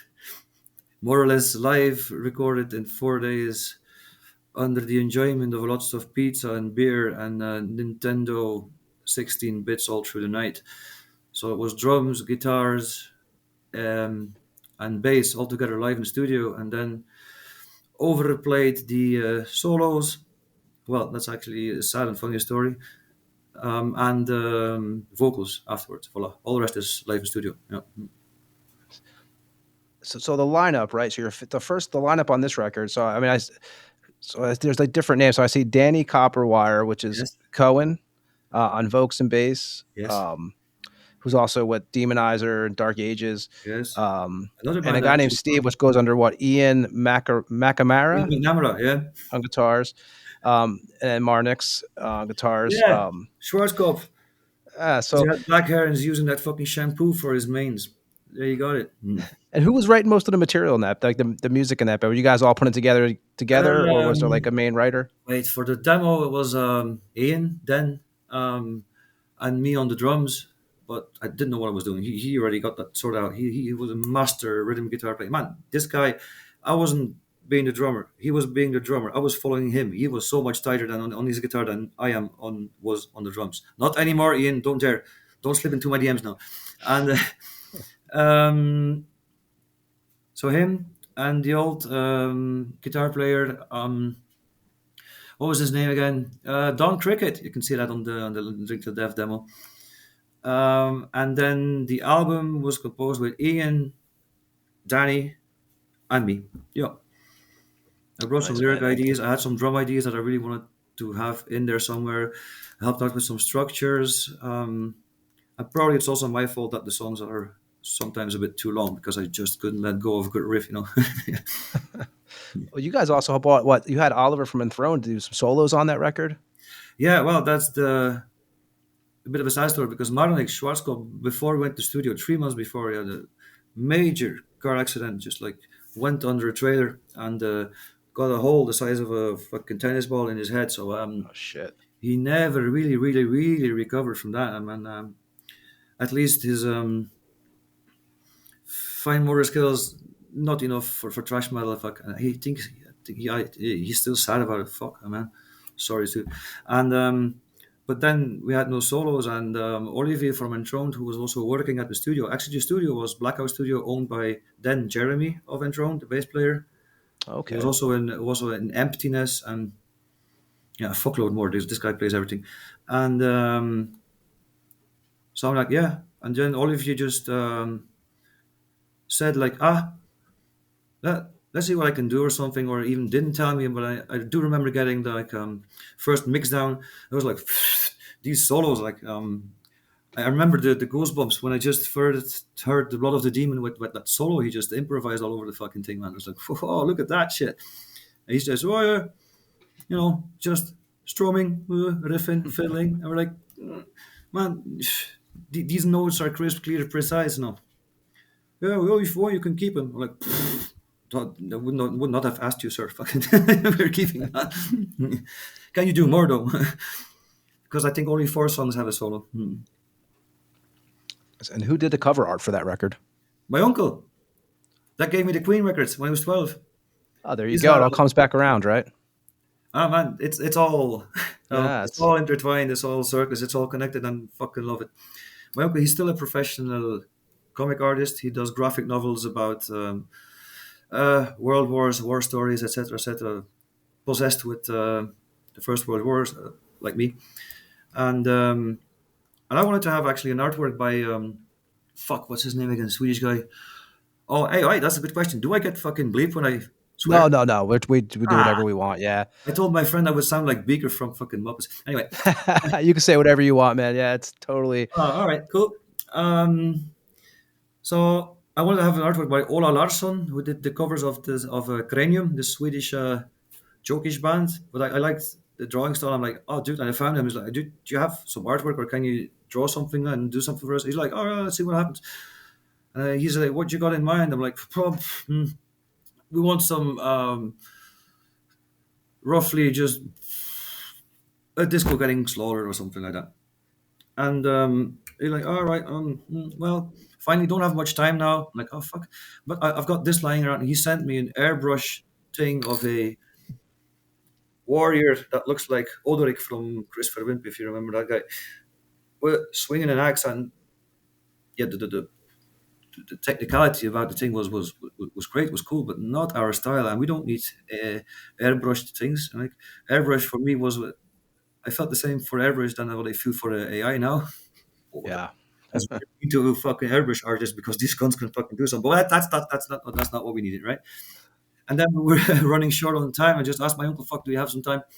He's like, "Ah, yeah, I'll draw something up." I always wanted to have like a bit of cartoon versions of ourselves, a little bit like, yeah. And then he came up with the idea of drawing a kind of a mixer machine that mixes our instruments and blasts them out at the disco, as you can see. It turned out a bit like a bit of a too cartoony, a bit too childish, but we just fucking take it and run with it. Let's go, man. But That's, good critics even. we're gonna play a track from that. We're gonna play "Smell My Jacket" from Yo, Violent Metal the Storm. album version, yes, with the great solo by Olivier. Yeah, we're gonna play that now. We'll be back with John on the Tampa Morgue after that. This is Gae Bolga, "Smell My Jacket," Violent Metal Storm, 2011. We'll be back on the Tampa Morgue after this track.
Smoke, appear, and from a smell, this is metal hell.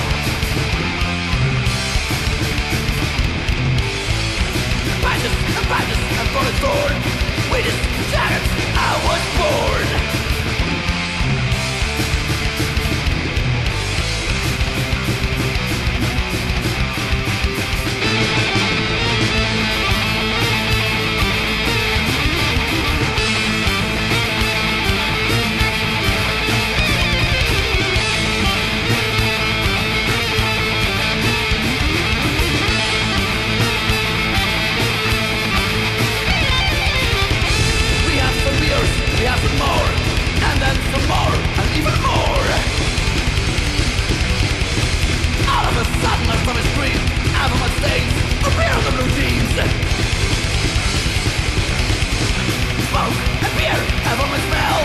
This is the sweetest metal. Ow!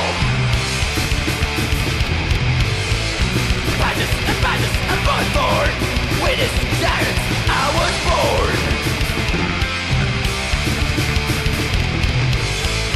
When I'm walking through town, all the civilized people surround. I spit in their face and I cry. With this jacket I will die. Smell my jacket. And that was "Smell My Jacket." So why did the band split like that? Why did it come to an end? That project. I'm not going to elaborate too much on the Gae Bolga, but one guitar player um, had a bit of a rough patch and just went off grid for a while. And I didn't feel like I wanted to do it without his fucking, tighter than Gene Hoglan hand, but on the guitar. And there you go. And as we didn't really know what was going on with the lad, I'm like, yeah, I'm not gonna go run behind his back. And I kind of wanted to try, but my gut said like, no, come on, you know what, whatever, we'll see. He'll turn up. Everything loops back anyway. Yeah. And huzzah! 6 years later, he showed up. I'm like, all right, there you are, you fucking cunt. What have you been doing? Etc. The story is not for the public. That's all right. It's nothing sad. It's nothing. It's just like, So is there any chance that Gae Bolga will come back, or is that pretty much, is it a done I've been story? rehearsing. We have been rehearsing, and then I'm gonna have to hit a mea culpa because I got so busy with the other bands that it sidetracked a bit. So yeah, guys, it's up to me to fucking get your asses together again. Yeah. I'll see the guitar player next week Sunday though. He told me today. So who knows? Nice. And you did some session work also for a band called Power Stone. Yeah, I was power metal band here from around the corner, and they had a great singer. Like he's like this biker guy. You wouldn't give it to him. Like very buff cunt, and like he sings like fuck. He has this powerful voice. And this guitar player I never met, never saw him at gigs. He shows up with a 7 string and just like I wanted to say Momsteins it, and like all right. I just hope these guys can fucking write songs because and yeah, we did a couple of songs, yeah, but no releases. Same story, same sad story. I think if I would have had released everything I wrote or co-wrote, I must have had at least 4 more albums on my resume. But no, that's not how it went. 2015, you become a member of Slaughter Messiah. How does the relationship begin with you and Frank? Relationship, yeah. Yeah, the relationship. I need Frank again. Frank, why the fuck didn't you stay around? 14, I think it was. And the thing was, I had been going with them to their gigs quite often. Because I've known Frank since again. Frank, tell me, was it New Year's Eve '99? Blah and Ghent something, and so I'm just going. But in the end, I saw them so many times. I wasn't always really watching the gig. You know what I mean? Just like hanging a couple of beers in the back, just keeping an eye if nothing goes wrong and all. And there was one certain gig. It was at the Bahndam in Wermelskirchen, quite a famous venue in Germany. Very cool underground place with very passionate people for punk and metal. I'm gonna have to get paid for this fucking publicity, right? I know, right? You're like a commercial. You got a lot of promotion going on. It's great. You're like a liner note, like we were talking about, man. People can go look up all this stuff after the show. Oh yeah, all right, fair enough. Do it. Are you taking notes? All right, no worries. If you miss something, I'll text you. And so for the last song, they said, for the last song, Frank, with his typical enthroned voice, like, for the last song, we have a guest musician on stage to perform a cover of Battery. I'm like, what? They never did that. Who's the fucking guest musician? Never told me. And I'm looking behind me. I see the drummer standing there with his sticks pointing at me. I'm like, no, dude, you cannot be serious. You're like, yeah, man. But he was already standing there with his sticks at me. Everybody's looking at me. I'm like, oh, fuck. All right. Come on, put on your big boy pants. Fucking put your money where your fucking loud mouth is all the time, right? Not that I had a loud mouth that day. And guitar player Thomas said, like, yeah, we're gonna do Dying Fire. You know the song, right? I'm like, fuck yes, I know the song, but that doesn't mean I just like fucking play it. I mean, I have a rough idea, but how does it start already? It starts with some cymbal crashes. You'll figure it out. And then I did, and made it to the end of Dying Fire. And the guys were fucking raving. I will never forget their faces. This is not tooting my horn, I swear. Um, and then after the gig, the three of them came to us and they said like, yeah, look, was basically a bit of your baptism by fire. You didn't know, but our drummer just played his last gig, and voila, we would love to have you on board. I'm like, fuck. I can't say no to that cute little face Frank fucking has if he's happy. Fuck, nobody can though. You'll see. And then yeah, the rest was history. I think 3 months later we were in Denmark at Metal Magic with And the one. guy you were so the guy you're replacing was Elliot Spencer, Yeah, yes. Sodomaniac. So that's a great story though, man. I didn't know that's how you. That's a hell of Well, a way to get a gig. I'll have you a better one later. Hold on. You know, I mean that's Yeah, I mean, I thought definitely. it was a surprise. Like, we have a guest performer, blah blah, blah, or musician or what. I'm like, huh? Who's that gonna be? Oh yeah, yeah. This one. I'm like, don't do that ever to me again. Come on. Next thing you know, you're getting a bill for the rehearsal space money for the next month because you're part of the band. Yeah, there you go. Oh god, the rehearsal space is mine. They fucking nah. Oh, there you go. They do No, have no. that Back in problem. the day, we were rehearsing at the old enthroned rehearsal space still, where Frank grew up in his parental home. Um, yeah, so yeah, fuck. I was on board. I'm like, fuck yeah, cool, because I like what they were doing, and like, Yeah, I was going to ask if you were so obviously you're familiar with the first couple demos and the EP before you even get involved with the yeah, I you're had even in copies the of the band. of the demo of the 7 inch of the was the Future Invocation EP. Yeah, yeah, yeah, yeah, yeah, yeah, yeah, yeah. But not that I Yeah. knew them by heart, so I really had to work my way in them because like the drums on the things were like, for my way of working, very unstructured. So I couldn't say like It was like a bit all over the place. I'm like, I had to restructure a bit the songs in my head and blah blah blah. And they loved what I did to it.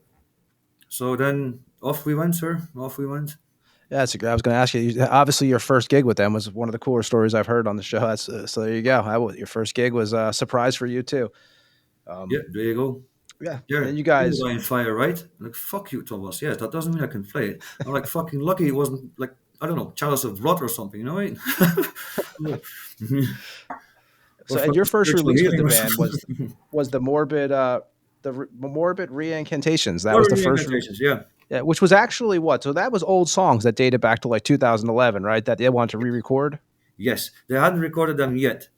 They were as good as finished. They had played them. We had played them live a bit, but they hadn't been recorded. And they said, like, you know what, carte blanche, redo the drums to your liking. They haven't been released. Nobody is used to anything. So I'm like, okay.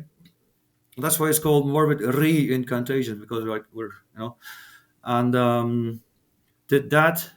And there's another funny story for you if you want. Then decided to record it in the studio down the street, the old place, and well, Is that Underworld Studios? You guys went to Underworld, right, for this one, for some of the material on this? no, that's going to be the album.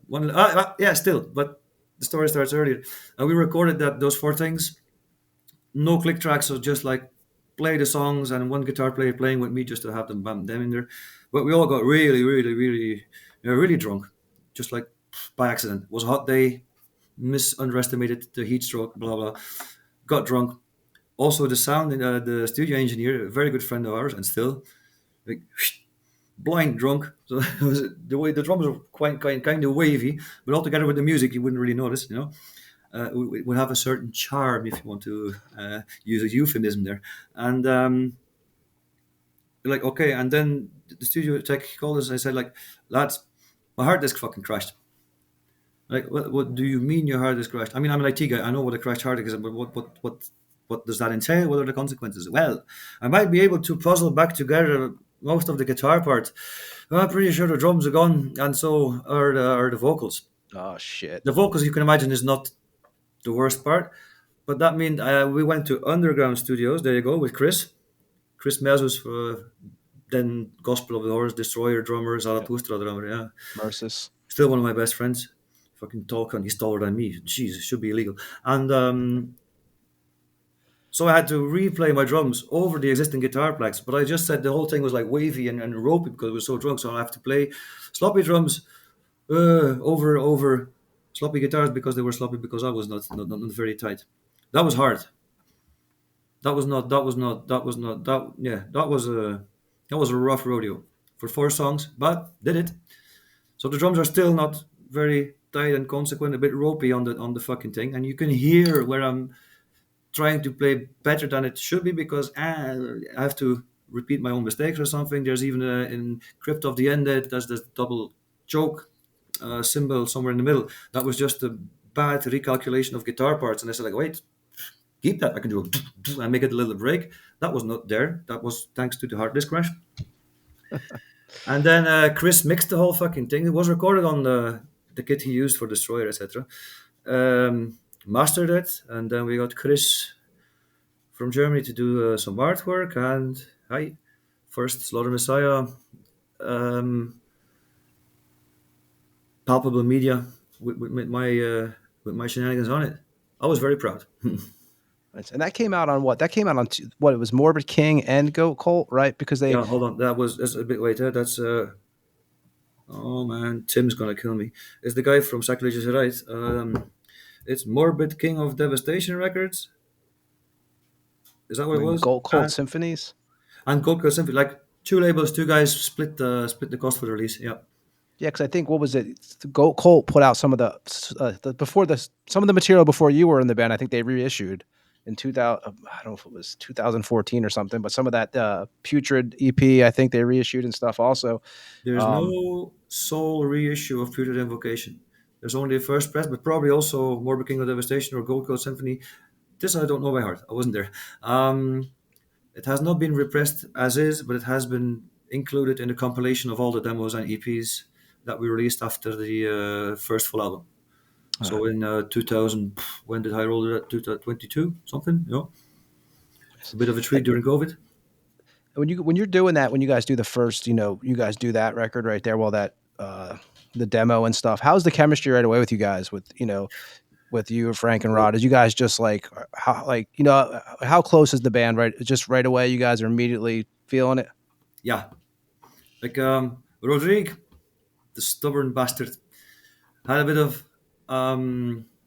needed a bit of adjustment time, but I felt it. I'm like, all right, let him go. Like he was afraid to lose control of his little baby. That's fair.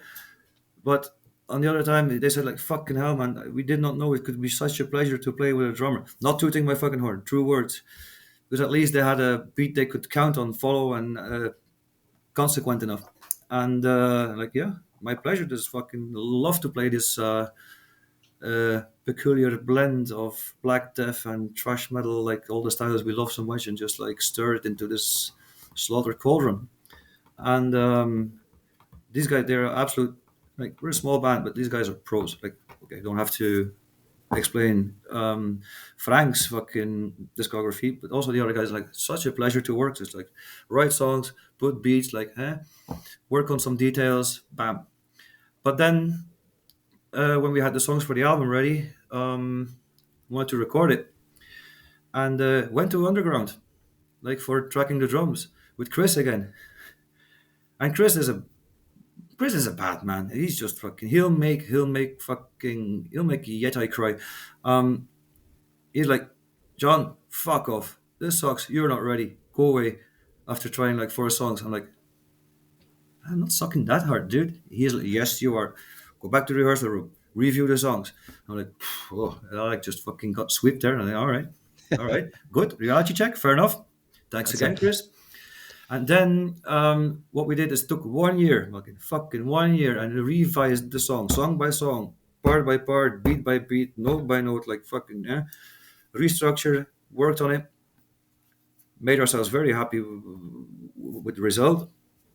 And then now I have to make sure I'm not telling anything stupid. Oh yeah, wanted to go back to Underworld to Chris, but his fucking studio got robbed and clean out Oh all his shit. gear, bits of drum. It was. I saw the plays. I was like, oh fuck! I literally started crying. Like two 6'4" guys hanging around each other's shoulders, crying, fucking ridiculous. But Oh, that was so bad. I don't even want to stick a number, but yeah, it's that's close to fucking 6 stitches. Fucking that he lost there. recovered a bit of it later and later and later and later on after a long fucking process with cops and blah blah. Anyway, we're like, can you fucking record here now, right? He's like, fuck no. Even if I had another place, I don't have gear, man. They stole my most expensive microphones and all that. I'm like, "Oh." But then we're playing gigs, but we want to play the new songs. Huh? We have like 8 songs that we fucking love. We put a lot of effort in it, as everyone does. But we've been a little extra because we got our asses kicked by Chris. And like, fuck. We want to play the new songs, but we can't. Allez, not all of them, like, you don't have to spill all the beans for. And after a year or something, again, it was a weight on our shoulders. We need to get this fucking thing off. Like, we're not gonna keep waiting for Chris. So it just turns out that my friend, where I said we recorded Morbid Incantations at, just moved across the street to a bigger house, and he installed a full pro fucking studio. I'm like, all right, let's do it here. And the studio technician was Guarot, which is a ex-enthroned guitar player as well, and also plays with Agwingaron, another fantastic black metal band from around here, which there will be some news about later. And just then sent the tracks to Chris. I'm like, Chris, these are the takes. I think they're pretty clean. Jochen Guarot is a perfectionist. And Chris is like, yeah, these takes are fucking great. I can work with that. I can mix that. I can master that. I'm like, fuck yeah. And he says, like, I was listening to him. We were listening Pink Floyd or Rush. And I'm like, Chris, actually, I have like rough takes of the songs that that you kicked us out for. And he's like, all right, play it. He's just sitting there like, and he's like, is this you, John? And I'm like, I fucking hope they didn't switch fucking tracks behind my back yet. He's like, dude, what the fuck have you been eating? This is so fucking much better, man. What did you use? You improved so fucking fast in such a short time. I'm like, stop it, Chris. Appreciate it, but I'm very uncomfortable with these kinds of compliments. And You're speaking.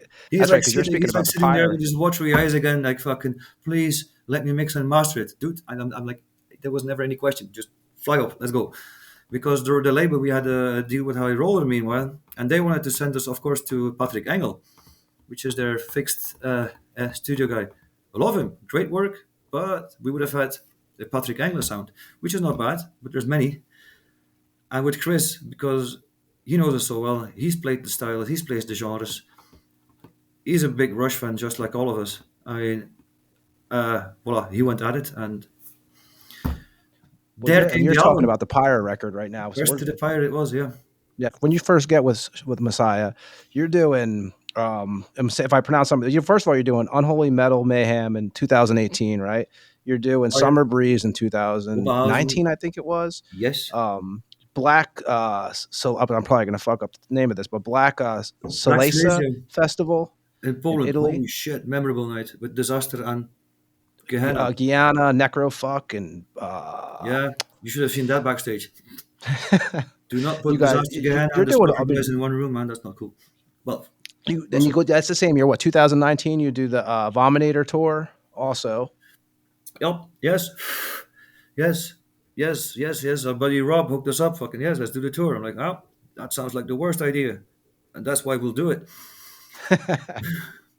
Unfortunately, we couldn't do the whole tour because of holiday restrictions of one of our guys. So we had to leave after.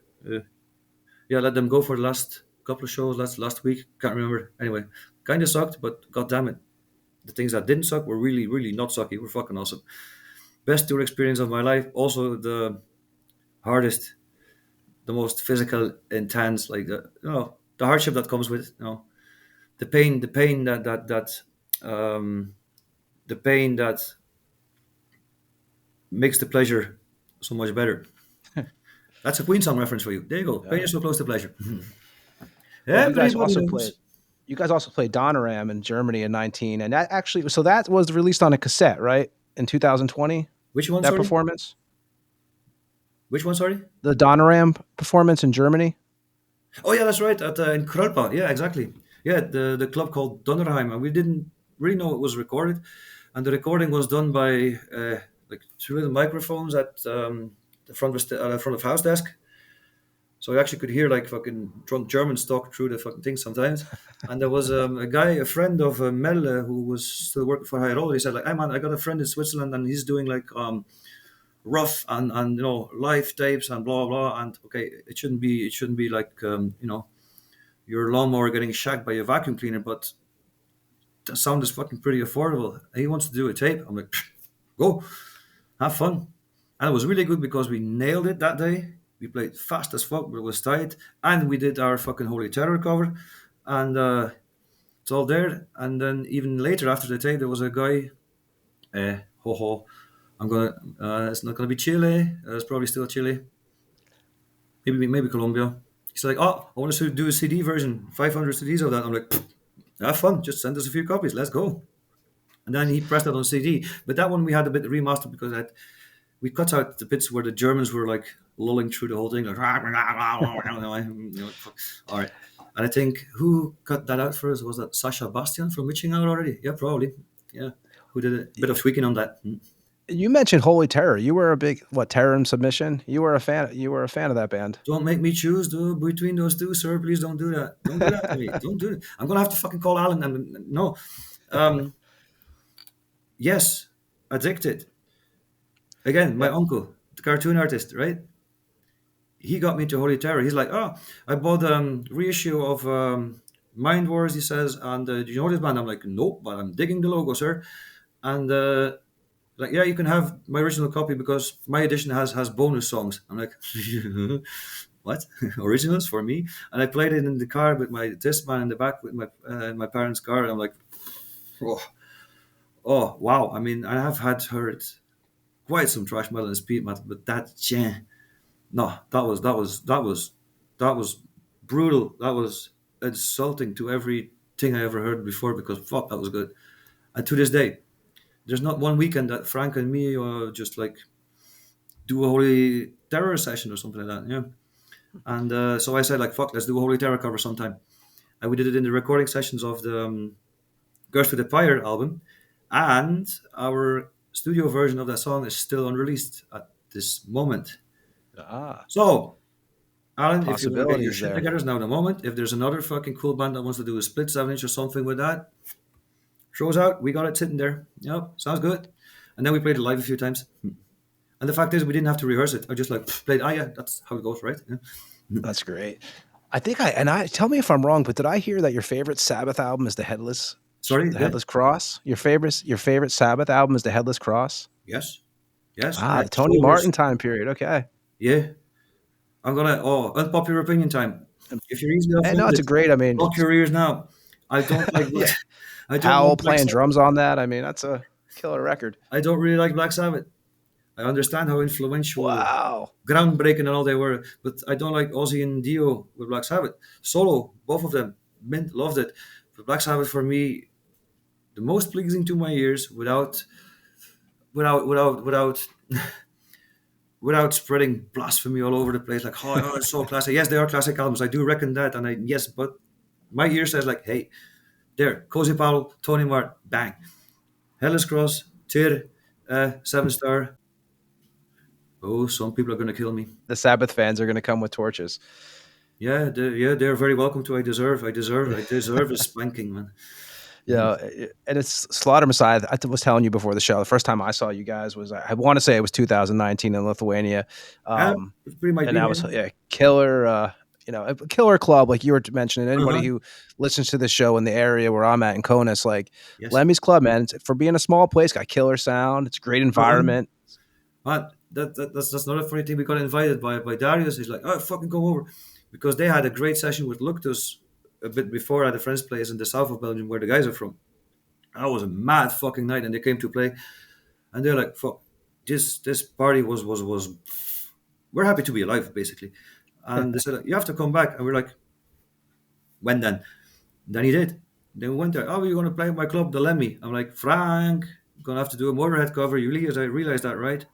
He's like, yeah, I can do. That's Frank. He's like, oh, I'm going to do a cover of this band. He's like, looking through his fucking history, like, oh, I already can play that one. So, hey, no effort for me. Yeah, you work on it, fucking. And he said, I can do Bomber or something. And then we did. And then we got whiskeyed. Fuck, look at the video on YouTube. Yeah, you know, Mad but cunt. A great gig. A great after party. And then the Imperial Nazarene gig in, was it Vilnius the next day? Bigger club, Imperial Nazarene and etc. some more. Can't remember the other bands, but Defo and Belt Nazarene.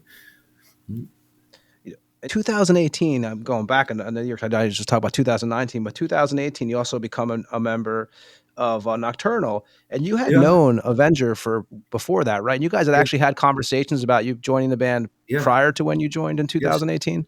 I think the first time I got asked was the then bass player Vobitor, who now plays for our Belgian Brothers of Possession. So we did a bit of an international switcheroo, right? Yeah? You guys get the Belgian guy, we get the German guy, etc. And he asked me, I'm like, fuck yeah, let's go. Just let me know when you're up and let's jam. And then the old drummer came back, Benny, who's now playing with Alphas, fantastic drummer. But he wasn't a thrasher. He's a doomy or he's a black metal. So it's blast beats or it's slow. And what I do is this hammer beats like that. Yeah. So he came back because they had a US tour, and yeah, he was already rehearsed and so did the tour and stayed around for a while, and then uh, definitely left because yeah, he wanted to do black metal or doom metal. If I'm going rough around the edges, boys, I'm sorry, you know. Um, and is this actually being is this live somewhere? No, no, no. This is Oh, all, all yeah. right. Okay. This Oh will shit. all go up. This will all go up. Yeah, I was later. This afraid is of Pino and Daniel listening. They're like, "What the fuck is he fucking?" Or many more people. Oh yeah, it might be some friends drop in if you hear a door. No worry, they'll be silent. there you I'll go. trust them. And then Daniel said it was it the pre-party? It was in Lauda where the Keep It True festival is, but where the pre-party is. Was it the Keep It True edition or was it some metal soul? Can't remember. And like we're hanging out, getting drunk, and he's like, "Oh, we're without a drummer again." I'm like, "Oh, what the fuck?" Benny quit for real. He's like, "Yeah, yeah." And well, I said, "Yeah." Well, Nils, I kind of asked me a couple of years ago. He's like, "Yeah, yeah, yeah, I know."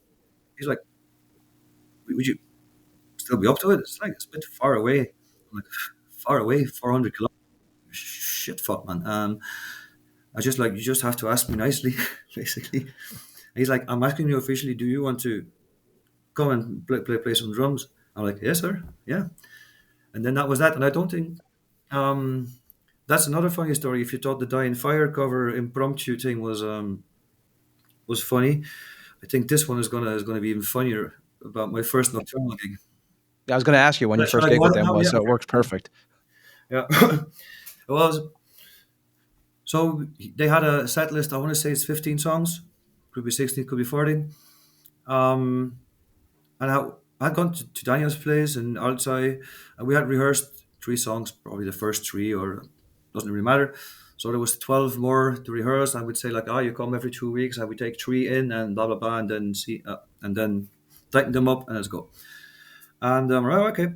And then that second time I wanted to go to rehearse. I left on Friday evening. I was driving over Brussels, and the plan was to rehearse in the afternoon. In the evening, I said, Daniel, like give or take like 8 o'clock, 9 o'clock, half to go. I have an invitation from my boys in Possession. They wanna do some brews at their place, and yeah, which is perfectly in the middle of the way between Daniel's place and my place. So I'm, hey, that's already halfway back for Sunday with a big head.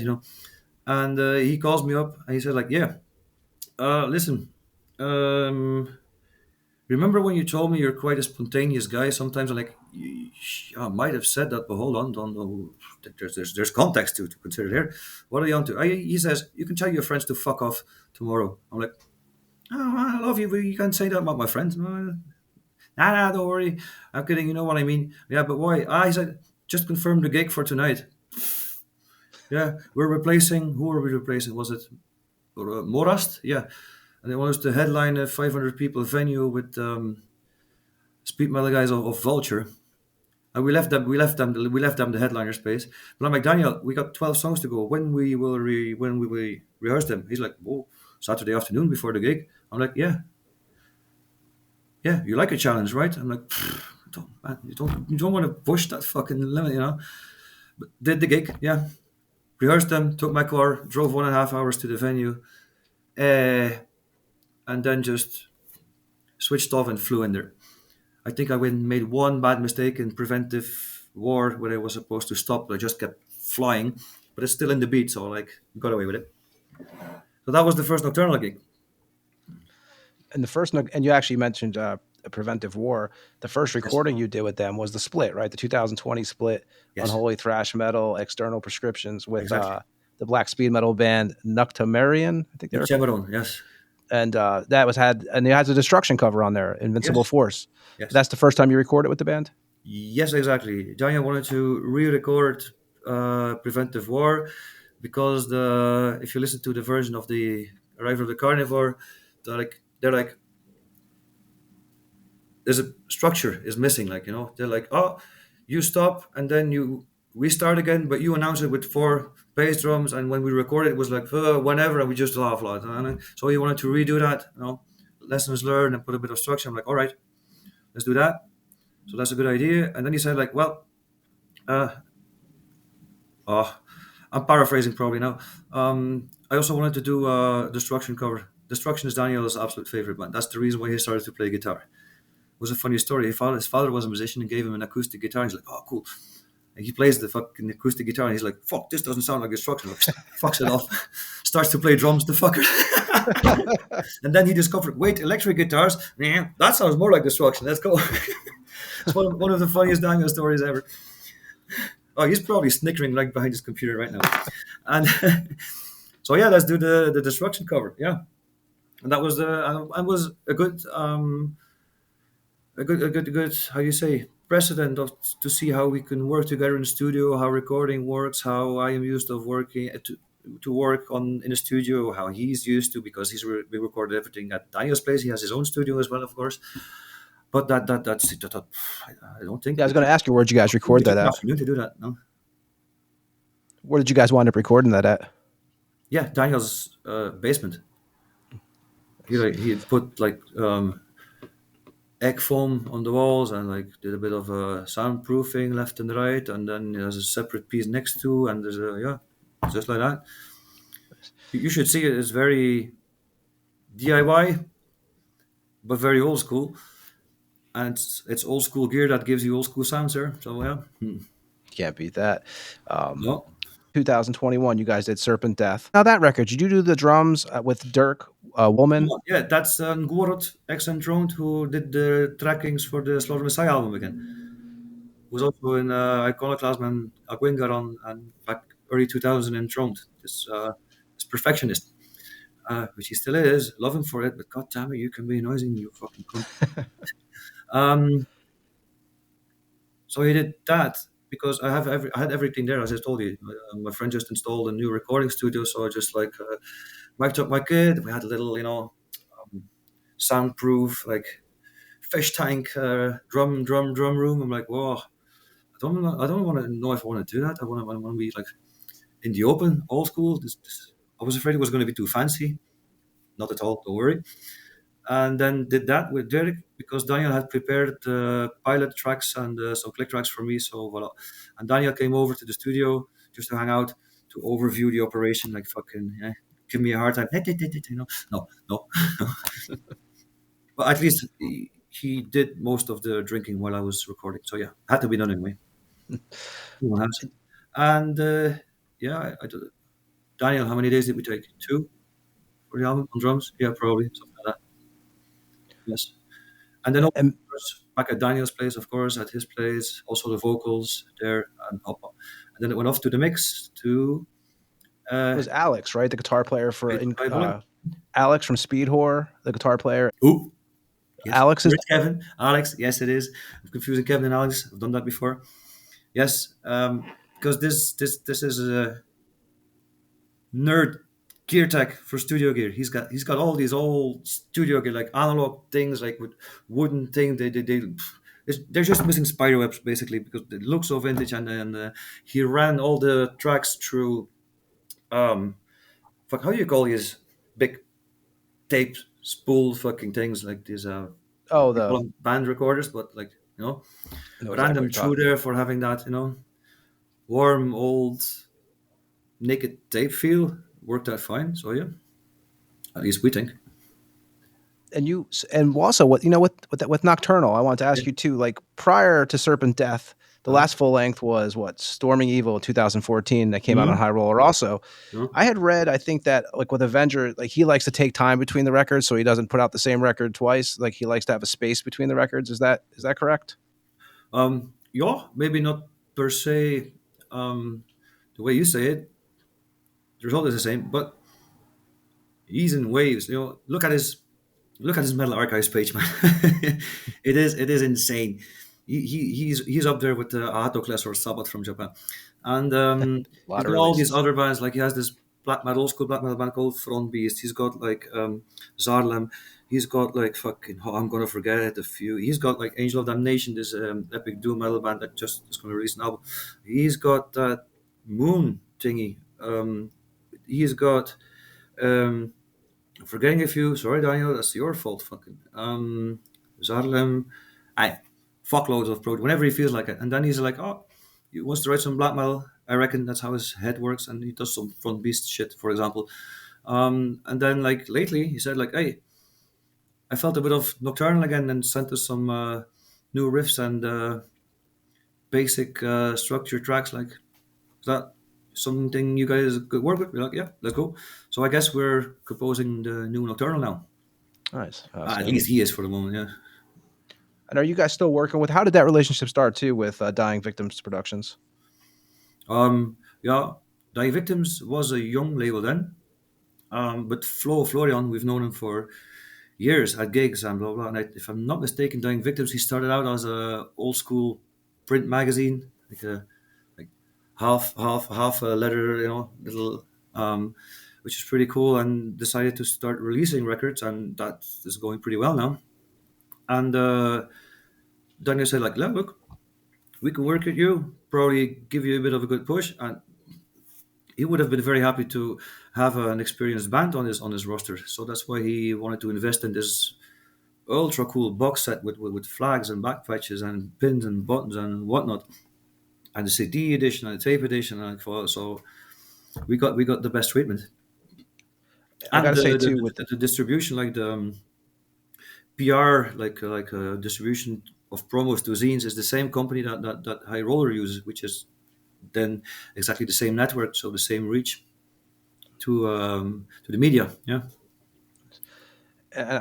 with Serpent Death, I got to say too, I love the cover. That was done by an Indonesian artist, Yes. Nito Andaresta.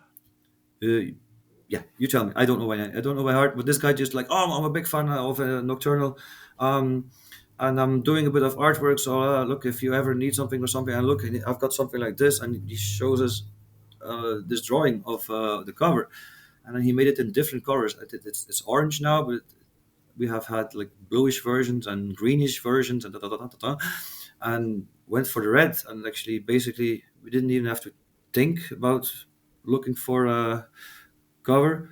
I think Daniel asked to add a serpent at least because it was going to be called Serpent Death. Or did Daniel go? Yeah, maybe gave some more instructions that I was not aware of. Doesn't matter. But this guy, he you go for free, dude. You shouldn't have. There you go. Yeah, killer cover. Fan art. Yeah. Going back to Slaughter Messiah too, talk about artwork. You guys have obviously Rock do you guys Yes. artwork for a lot of stuff from Sadistic Execution, which is Yes. a great band. Yeah. Um, and so that material though for the Curse to the Pyre, Yeah. was a lot of that material written in 2019, or did it go back more to 2016? Some of that. More dates, sir. Wait. So the Morbid Incantations is 2016. So we finished everything that we had, you know, in the basket, half ready. So we could start with the new lineup on a new slate. So we started composing in 2016, 17. Yes. But I told you, lost 2 years, first of all, because we were not ready and amateuristic, dumbasses with an attitude. And then 1 year because we had to wait to see if Chris could rebuild the studio and blah blah until we couldn't wait anymore. We were getting annoyed. We were like fucking friction. We're like fuck. We have to get this off our fucking chest. And then that studio just like came right at the right moment in my suite here. And yeah, so it's all written 17, 18, 19, last few bits. Yeah. With the cover to that too for the Curse to the Pyre. I heard that. So Frank had given Rock what lyrics and like rough mixes and stuff with a record to do the art. Lyrics, I guess. demos or anything musical. At least the title and some lyrics just to get inspired and like go rock. I wanted to have a rock artwork since the day I discovered Sadistic Execution and knew that Yeah. he did all this art, of course, um, which was late because they're around since what, 85, 6, something. I think I discovered them in 97 anyway.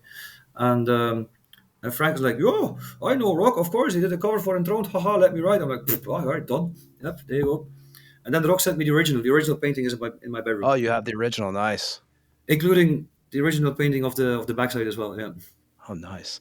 I had to get that framed. Yeah. That's awesome. Makes a lot of And sense, right? you guys hook up with High Roller Records on this one. So is it? So I don't know if it's true or not, but at the Yeah. first the relationship started because they wanted to put out a live recording of Slaughter Messiah. Mm, other way around. Like Melle, who was then working for High Roller, had started to introduce a bit more like extreme black trash bands to the roster. Easy going, like Condor, which also has a rock art, and probably a few more. And he's like, fuck. And he organized the gig in Krolpa on the Vomitor tour in the Donderheim. Yeah. He's like, guys, if you want, you're the shit I'm looking for. You can get a deal. High Roller will do it. And we're like, huh, eh, kind of a no-brainer. We had offers from Osmose as well, anyway. But I'm like, fuck, I want to be label mates with Manila Road, sir. If I want to do that, man. And so there we go. And then he did. And then he said, like, when that was like arranged, like, this is a deal, actually, literally, shout out and appreciation, gentleman's agreement. I mean, that's the deal. That's what you're gonna get. Shake on it. Keep to their word. No fucking book of papers, contracts, small letters. No fucking no tonking. No, That's old always school nice. gentleman's agreement. I couldn't fucking appreciate it more. And we still have that deal. And then he said like, oh, I have a friend in Switzerland. I told you who's releasing these tapes and blah blah blah. Would you want to release that live show here? I'm like, well, I told you that story already. Yeah. Well, that was easy. In the And, end, we were looking for a label. Like, fuck, how are we going to find a proper label? We did not know what label we wanted, and we didn't actually have the audacity to think of a high roller. I mean, yeah. And then they yeah, show up.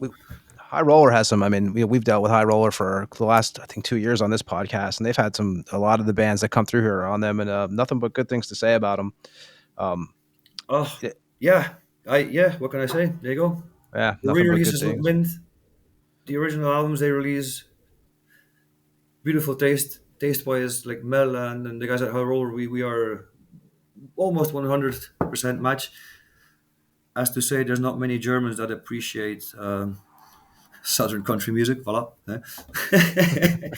But other than that, we're like, oh, we're pretty well aligned. And we mentioned earlier, you guys put out the live tape from Donna Ram in 2020, and then 2021, you mentioned the compilation, "Future Decade of Morbid Terror," came out on Yeah. High Roller again, and Yes. that had what the 2016 EP that you were part of, 2014 Yes. EP, 2013 EP, Yes. unreleased demo, and Yes. Death Lake Invasion demo on And that. the first demo. Yes, that's pretty complete. The vinyl had only the last EP and the previous EP and the 7 inch, and the extra CD has the unreleased demo and the first demo and Yes. the whole shebang. And that was an idea by High Roller. I'm like, we were stoked. Like, fuck, we had that idea, but we didn't want to ask already. Like, just like see what happens while composing new songs. And like, we have that. If they want to do it, that's a cool something to have. Like, Sweet Keeper, and also because they're out of print, sold out, people might be happy. And High Roller said like, hey, you know what? We should do a compilation of all your demos and EPs. I'm like, Frank, should we? Oh, we won't. That's French for oh yeah, fuck yes, sir. And Well, so yeah, again, I just rang up Chris, who did the cover for the Morbid Reincantation, to sketch something up. 3 weeks later, we had the cover, sent it to High Roller. Then they had a bit of a delay. I had to wait a couple of months, but then it felt like a free release. We had nothing on it. We had that's nothing to awesome. do. Just compile and retrieve all the recordings, the files, and had them just remastered for vinyl and CD to just like to normalize them, level them out, sound wise. You know what I mean?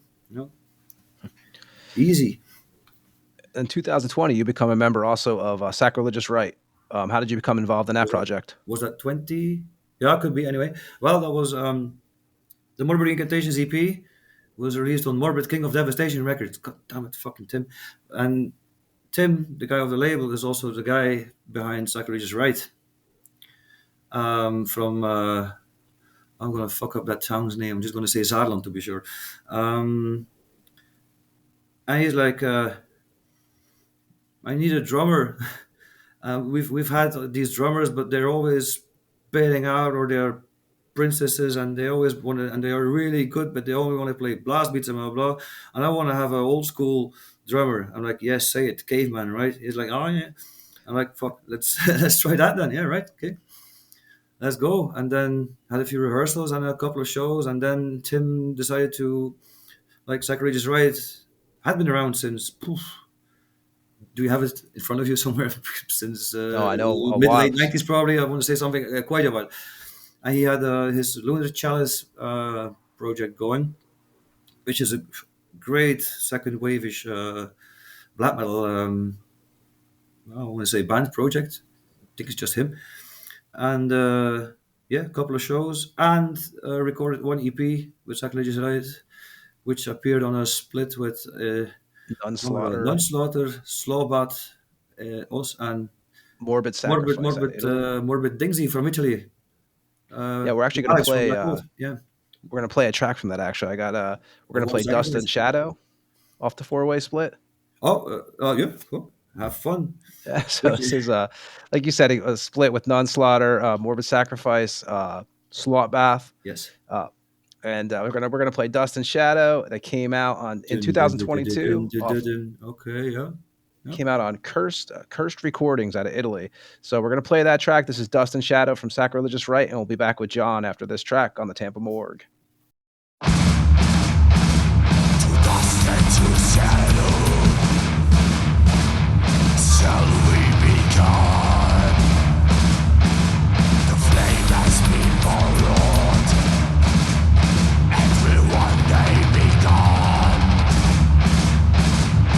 Nothing's eternal, nothing's divine. Better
That was Sacrilegious, right? With Dust and Shadow.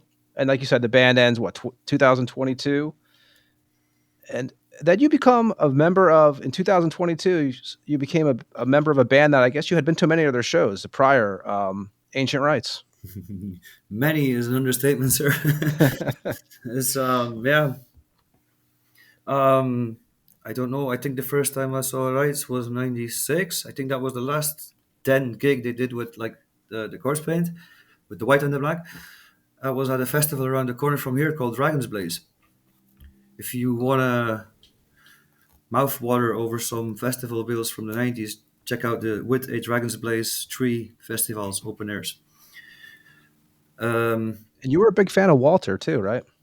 yeah, Their drummer. yeah. That's what the bit of a double feeling was, man. This is like big shoes to fill, and I didn't want to come across or feel like I'm taking advantage of a brother's death, which I know is not the case. La la la. It's just in my head. It plays. So at least I said to myself, dude, you can fucking not fuck this up, because Eric called me. He said like, hey, um, do you want to play drums for Ancient Rites? I'm like,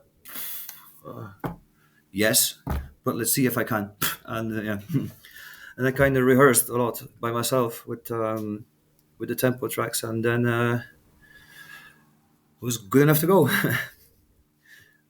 And I was honored, and it's still an honor to work with such dedicated, passionate, and sincere, real human beings and musicians, and dedicated metalheads, and half a punk country. I know. When was your first Ancient Rites show? Under the Black Sun Oh, in nice. Germany in 21. There was supposed to be some gigs prior in Poland, but they got cancelled, and then finally still happened the year after. But in the meantime, we had Under the Black Sun. You played with them this year already, right? Too. You guys played in Belgium in like the big January, was it? You guys played what was it? Throne Fest? Oh yeah. Well, it's a mini Throne Fest. It's not the official Throne Fest, but yes. Yes, it was a smaller edition, couple of bands, because the organizer, Marijn, he was just fucking here, having a fucking pint, and then he had to go to have dinner. There you go, you fucking. And he's like, he's a mega Marduk fan, right? Can't blame him, but really obsessively, and he has booked them for Throne Fest a couple of times. So they became friends. He doesn't call the booker, he calls Morgan. He's like, dude. So Morgan rings him up. He's like, we're on tour. You want to do a gig for us? And he's like, oh, all right, okay, let's go. And he said like, oh, it would be cool to have Ancient Rites there, blah blah. And uh, Marduk was already on tour with a support package of 4 more bands, might be 5, yeah, 4. And then Moraine just hooked up with Deus Mortem, fucking fantastic. And all of a sudden you have a full day fest, and yep, that's what happened. Great show. A bit insecure because we didn't have our sound engineer there. Like fucking, look, I had to work with the house tech. But then I saw who the house tech was. I'm like, guys, we're good. Fucking, it was Hans, very like, another well-oiled and experienced sound tech and metalhead, yeah, from the And you eight. guys have a few other shows coming up. I actually, so first, before I talk about the upcoming shows for Ancient Rites, Yes, sir. you guys. So I've heard you say that there's a new record in the works. Am I correct, or am I? We are writing, sir. I think we are roughly 7 or 8 songs in, but they need work. It's a construction site. It's a rudiment. But we recorded demos for 2 new songs. Eric, when was it? 2 weeks ago? No, last week. This week, Slaughter. The week before, 2 weeks ago. Yeah. So yes, we're working on tempo tracking these now, and getting the other guitar players to bring their input, compose solos, add like fucking maybe some melodies. Do some medieval um, wink of an eye, as we did. Sorry, we. Excuse me, as they did back then on Fatherland, and yeah, that's what we're doing. My You guys idea was got to some bring shows. the violence and the intensity of the first 2 albums, the rawness, and don't forget to have a bit of the more heavy metal. I don't want to say melodic, because that sounds like Nightwish, which is not the idea, sir. But you know what I mean. Old school heavy metal, because Eric is an obsessed heavy metalhead, Michael Schenker fan to the core. So we're gonna have some of that. Yeah. Mhm. You guys have a bunch of you guys have some shows coming up. You guys are playing in Mexico at Candlebrum with Yes. Yeah, Obituary, that's what we're Repulsion, built for. Onslaught, Morbid Saint, Tigers of Pang Tang. I think I Yes, saw on the that bill. Tigers are just sort of sitting in the middle. Like, ha! We're the Yeah, ugly duck. Fuck yeah. yeah, they're on the Tigers are bill. fantastic, man. I love these guys. We booked them a couple of times for the festival. We just talked about Ages of Metal. They You came guys here to got shower and like fun. Yeah. that in Mexico. You guys got Alcatraz August Yes. 2025, which you're doing double duty, right? Because you're doing, you're playing with Ancient Rites, and you're also playing, I think, that Sunday with Slaughter Messiah at that Yes. festival. Yes. Yes. Um, and then you have which is a crazy Very, bill, very happy man. with that. That Metal Threat in Chicago. Oh yeah. So yeah. What a bill, right? I mean, it's almost like you keep on waiting for it not to be real, but I, that's I'm gonna believe it when I'm there. There you go. I yeah. I mean, postponed last year. Anyway, and now I know I need to check for an update if there's one. They're working on the paperwork and etc. So impatiently waiting for something palpable. Is it a flight ticket? Is it a visa? Is it whatever confirms like fuck we're fucking flying to Chicago. I'm gonna go to fucking annoy the shit out of fucking Michael Mendoza. That's what I'm gonna do. well, you got 3 different gigs that weekend if you do it because you got all 3. You got Ancient Rites, you got Yeah, Slaughter Messiah, and you got yeah, Nocturnal are all playing. yeah. That's a good Yeah. deal, man. For Yeah, I mean that's a hell of a deal. yeah, And like you mentioned, last year's was canceled. How do we talk about it a lot. We actually had we had Yarno Sulfur on last week from Earn. from You Gordon know, and the Baratroom, right?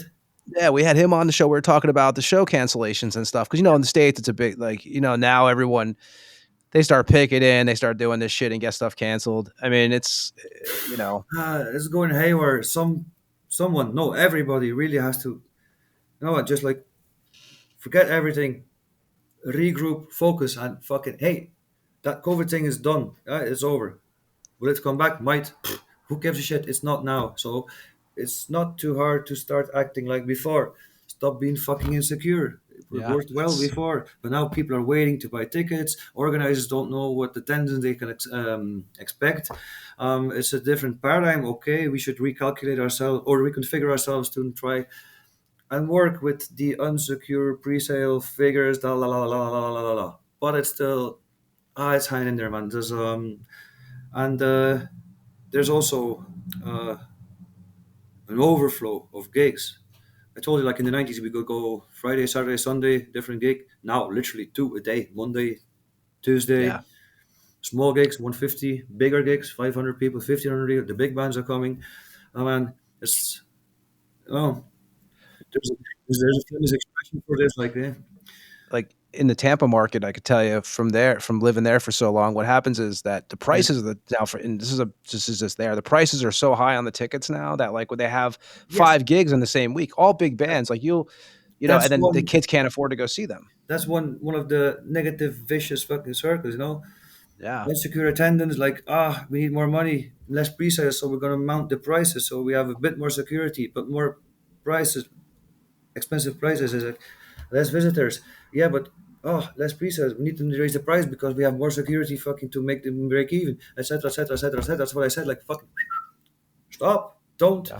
Don't do Trump versus China import taxes. Just like Oh yeah, dick it's swinging. a circus. I mean, stop it.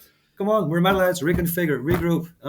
Do the cliche fucking call me a dreamer, romantic cunt. Do the metal brotherhood thing. Like, Yeah. No, look after it's each other and don't fucking fondle your brother's fucking pockets, man. Jesus. it's a circus out there, man. It's I'm an definitely idealist, right? That's how I come across. I'm not it's really. fucking it's Might be a bit of crazy a times we dreamer. live in. But yeah, so hopefully the metal thread will work. Cause like I said, I see that flyer, man. It kills me that I'm overseas, so I'm like, I won't be able to make that gig. I'm like, man, but that just looks like a dream flyer. Every time they put a new band on there, you're like, really? You know what? Like, You know what sucks about such a great bill? You know you're gonna miss shit that you wanted to see. yep, Even if the bands don't overlap, you're never gonna make everything when you. I yeah, don't know what. yeah. Yep. At some point That's you're the gonna be downer like, of it. Jesus fucking Christ! I really want to go see Sacramento, but my vac or something. You know what I mean? And you got Satanic War Master playing over here, Destroyer 666 playing over here. It's like it's just it's a crazy lineup, man. I mean, Yes, we yes. keep on saying it every week on here, but um, But and you're yeah, in like you said, you'll Lithuania, be there so come on. if it happens. You'll be there for all playing three different bands. Then Yes, speaking of Nocturnal, you yes, guys put out a split with Sabbath in a yeah, 7-inch on yes. Thrashing Rage Records. Had to be done. Um, you guys did two tracks, Beast of Hades, and a cover, a Mhm. Slaughter cover actually for Nocturnal Yes, Hell. yes. Um, Was a good what's choice. the latest on Nocturnal? What do you guys got going on now? You said you guys are writing new stuff. Like, what's the plan for going into 2025? Well, I know we're already 4 months in, but With Nocturnal, with Nocturnal, like, what's the plan this year? A new Daniel record started the or writing, but Daniel wants to have me there to rehearse what he's writing, um, to have my input and everybody's input. Oh yeah, yeah, of course. Did you know that Nocturnal, before it was called Nocturnal, Daniel had a band called Bestial Desecration. yes? Late 90s, early 2000s, had a 7-inch released with already half the members of Nocturnal. Might be off one or two anyway. And turns out he had like 16 songs for this band lying around. Some recorded, some tape, some rehearsed, whatever. Don't know. He said, like, look, I want to redo them with your caveman style. Get that again, god damn it.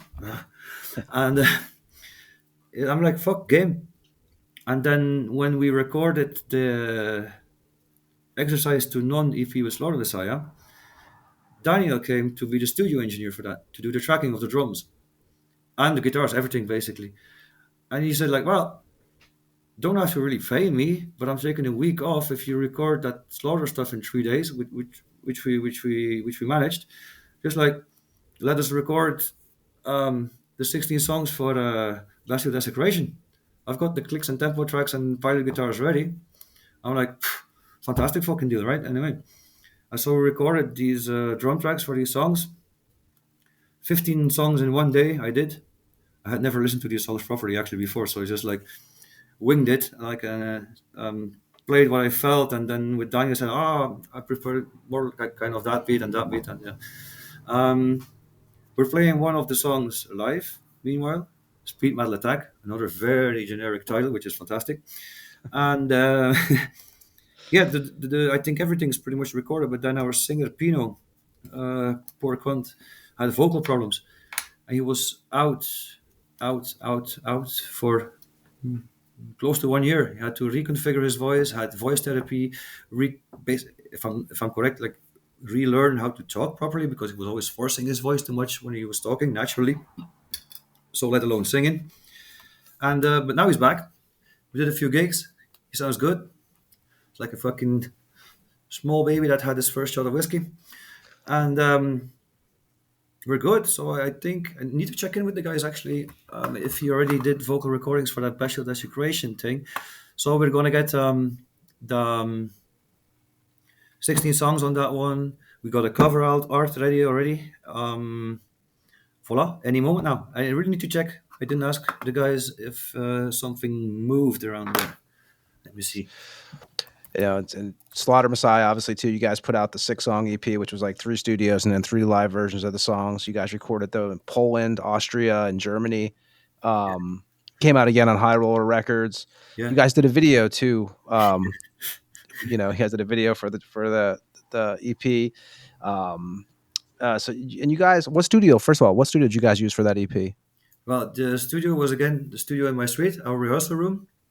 That's awesome, man. You have to love that, right? Because it's kind of like being at home. Love is very much an understatement, sir. And luckily, the guy that builds and owns it, he's got two golden fucking hands. Whatever he imagines, he's like, one of these working guys. He works 12 to 14 hours a day, comes home, starts building studios and whatnot. This guy is fucking. He can make everything. Just ask him, he does it. I don't know how he does it. I'm a fucking IT guy. I'm not clumsy, but compared to him, uh, I don't have a good metaphor for that one. I'm like Terence Hill next to Bud Spencer. There you go.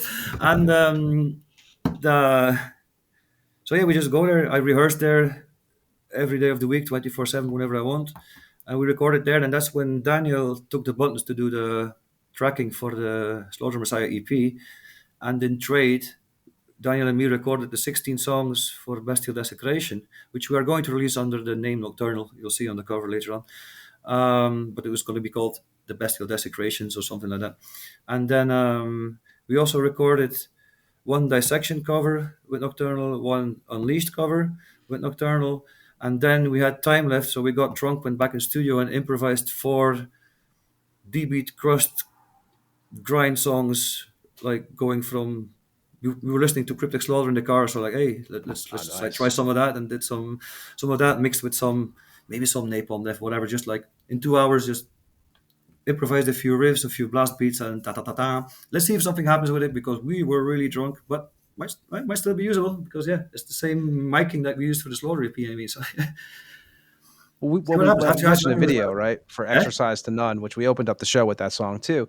Was that shot in your rehearsal room too? Some of that footage? Yes, that's the rehearsal room. That's downstairs from the studio. Yeah, Okay, I was kind of trying to put so you two can and two see it. together. And the fire breathing is my garden. Just like I'm pointing right in front of me near my garage. You can see a car of someone in the back. You can see the license plate, like very pro. It reminds me of all the little, not Easter eggs, but the little failures. It reminded me of our own little wink of an eye to movies like Ben Hur, where I'd play in the Roman times. You can see an airplane going by and all these fucking things. Like yeah. Oh yeah, So I had a good laugh and left it all in there. Fucking yeah. that's always great though. At some point, the guitar player is playing a solo. He's playing fucking his ass off. I'm just filming him, and you hear me playing drums, of course, in the background. But you see a bit of a drum. It's not me. Not I'm not there. Just like I was probably standing at the bar relaxing, fucking, and the cameraman just forgot not to take in the drums. Now, if you're going to pay attention to it, you're going to see all that shit. You're going to I'm have a gonna good laugh. yeah, I'm gonna You're check it going to out have good again laughs. actually. And it was Did you also guys and you had Rock again do the artwork right for this for the yes, EP? because Um, we wanted to move on, and we just asked him, you got something laying around?" And he's like, "Oh yeah, I got these three," and we bought three of his lying around paintings. Well, no, the originals had already been sold to clients, but we had how do you call that? Print rights or something, yeah, reproduction. Right? the publishing rights, is it? Yeah, like the printing rights, yeah, the right to print. So the guy Yeah, who bought the originals, he can't fucking print them. And yeah, because I saw actually seen his site where he has some of the stuff for sale, and it says, you don't own the just because you buy the original, you don't own the rights to use it on like an yes, album cover or exactly that, something. sir. So yeah, we got the right, we got the license to use it on our cover, of course. I mean, it sounds very no, it's just a gentleman's agreement. Bam, there we go again. Because Rock happens to love our fucking shit. I think he understands very well how much of a bunch of madmen we are. Because Well, he's a birds of a feather thing, right? well, one thing I love with Slaughter Messiah, Yes. Frank's voice stands out. Like it's Slaughter Messiah when you hear it. His voice just, Well, you hear just Frank's boom. voice, you can hear him. If you hear Frank's voice in the days of Morbid Death in '88, or Yeah, you hear Morbid his Death, voice the old Morbid Death stuff. last Yeah. night at the rehearsal, it's exactly the same. There's Yeah, not. I mean, right when you hear that, it's just you just boom, you just know it's him. Yes. Which you guys had a Latin American tour canceled too in Oh yeah, 2024. yeah. We should have been there now. That Latin American tour had got cancelled uh, three times. One time because of COVID. Okay, sucks, but all right. What we do.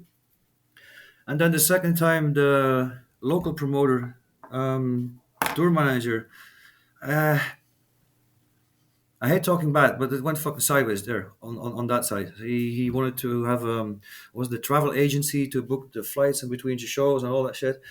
And this travel agency is of course not used to working with metal bands and doesn't know what it is to bring like guitars or something. Travel agency, not the airport. The airlines know what it is. But anyway, this travel agency apparently fucked up. We will never know.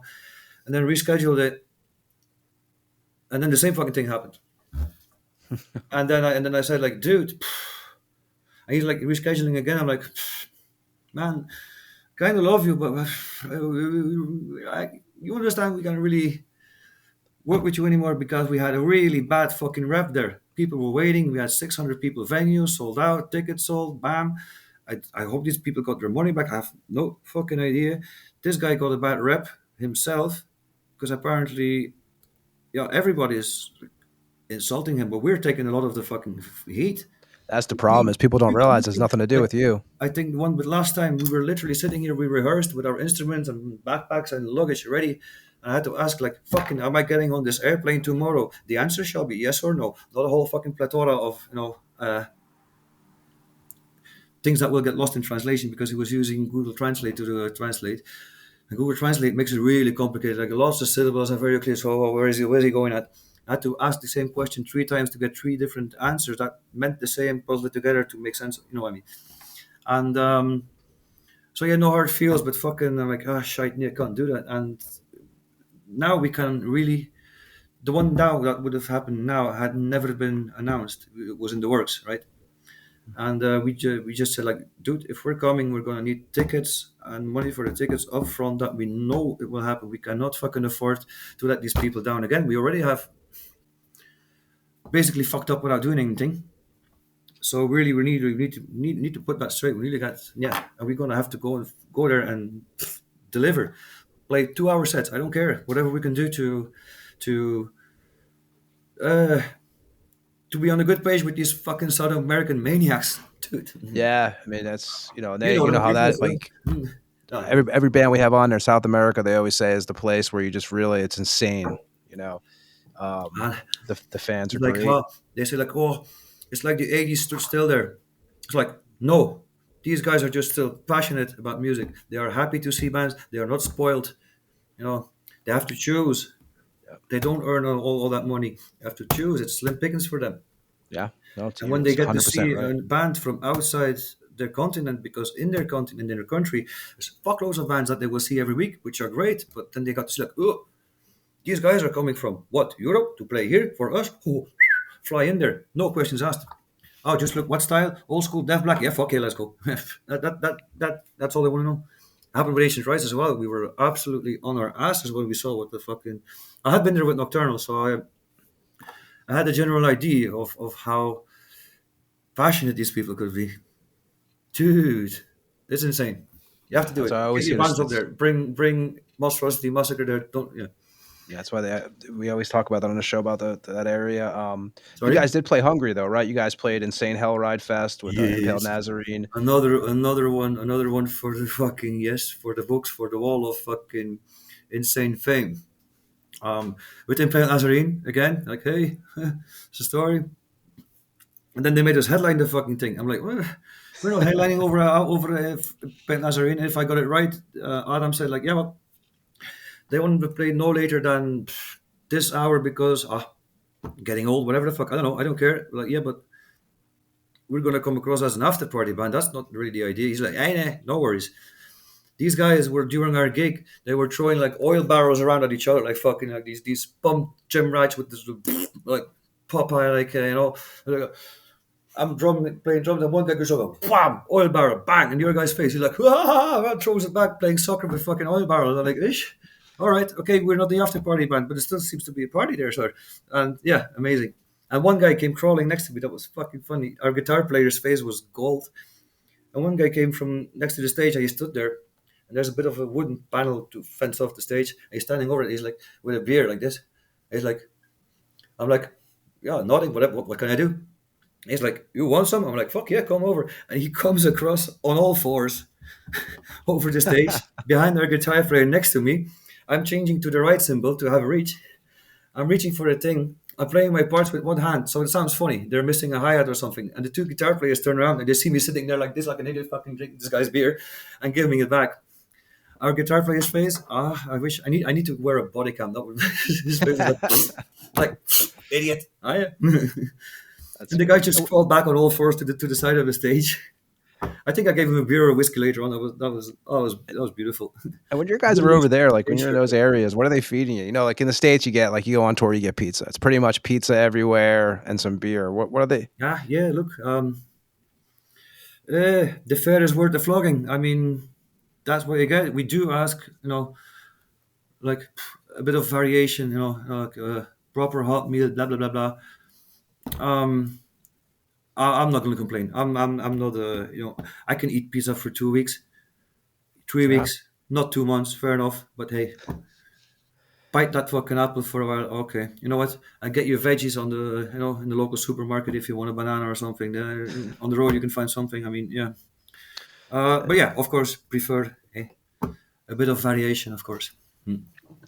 You guys also played Bulgaria 2024 Running Free Festival. Beautiful fest. Going back there with Nocturnal this year. Yes.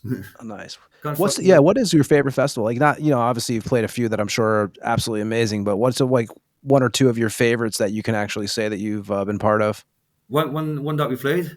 Yeah, like one or two festivals that you've been part of, and whether it's Nocturnal or Slaughter Messiah that you've been part of that you just really to you was like top notch. Dude. Um, huh. It's like choosing the best movie. Which one is it, Highlander or Highlander? Um, oh my god. The most intense Well, things that's good. That's your that's good that you have so many to choose probably from, though. That's a probably Ecuador with Ancient Rites last year. We did not expect a sold out 1,500 people venue where everybody was mouthing along the songs, and going absolutely berserk. And that was worth the name of festival. There was like 8 bands. All right, yeah, maybe that one. Yeah, that was intense. People making Ecuadorian flags with the logo of Ancient Rites and welcome and this and that. It's like, oh, intense, that's awesome. intense, intense, intense. And on the continent, I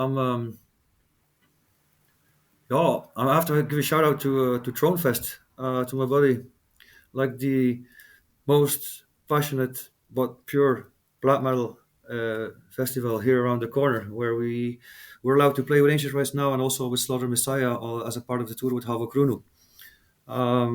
Passionate people, and I mean passionate people. Like these guys are digging a financial hole. They don't care. They just want to put the fucking stuff up they want to see. They want to do it because someone has to stick his head out. Because if not, it's not going to happen for reasons I just touched already a bit with you. Yeah.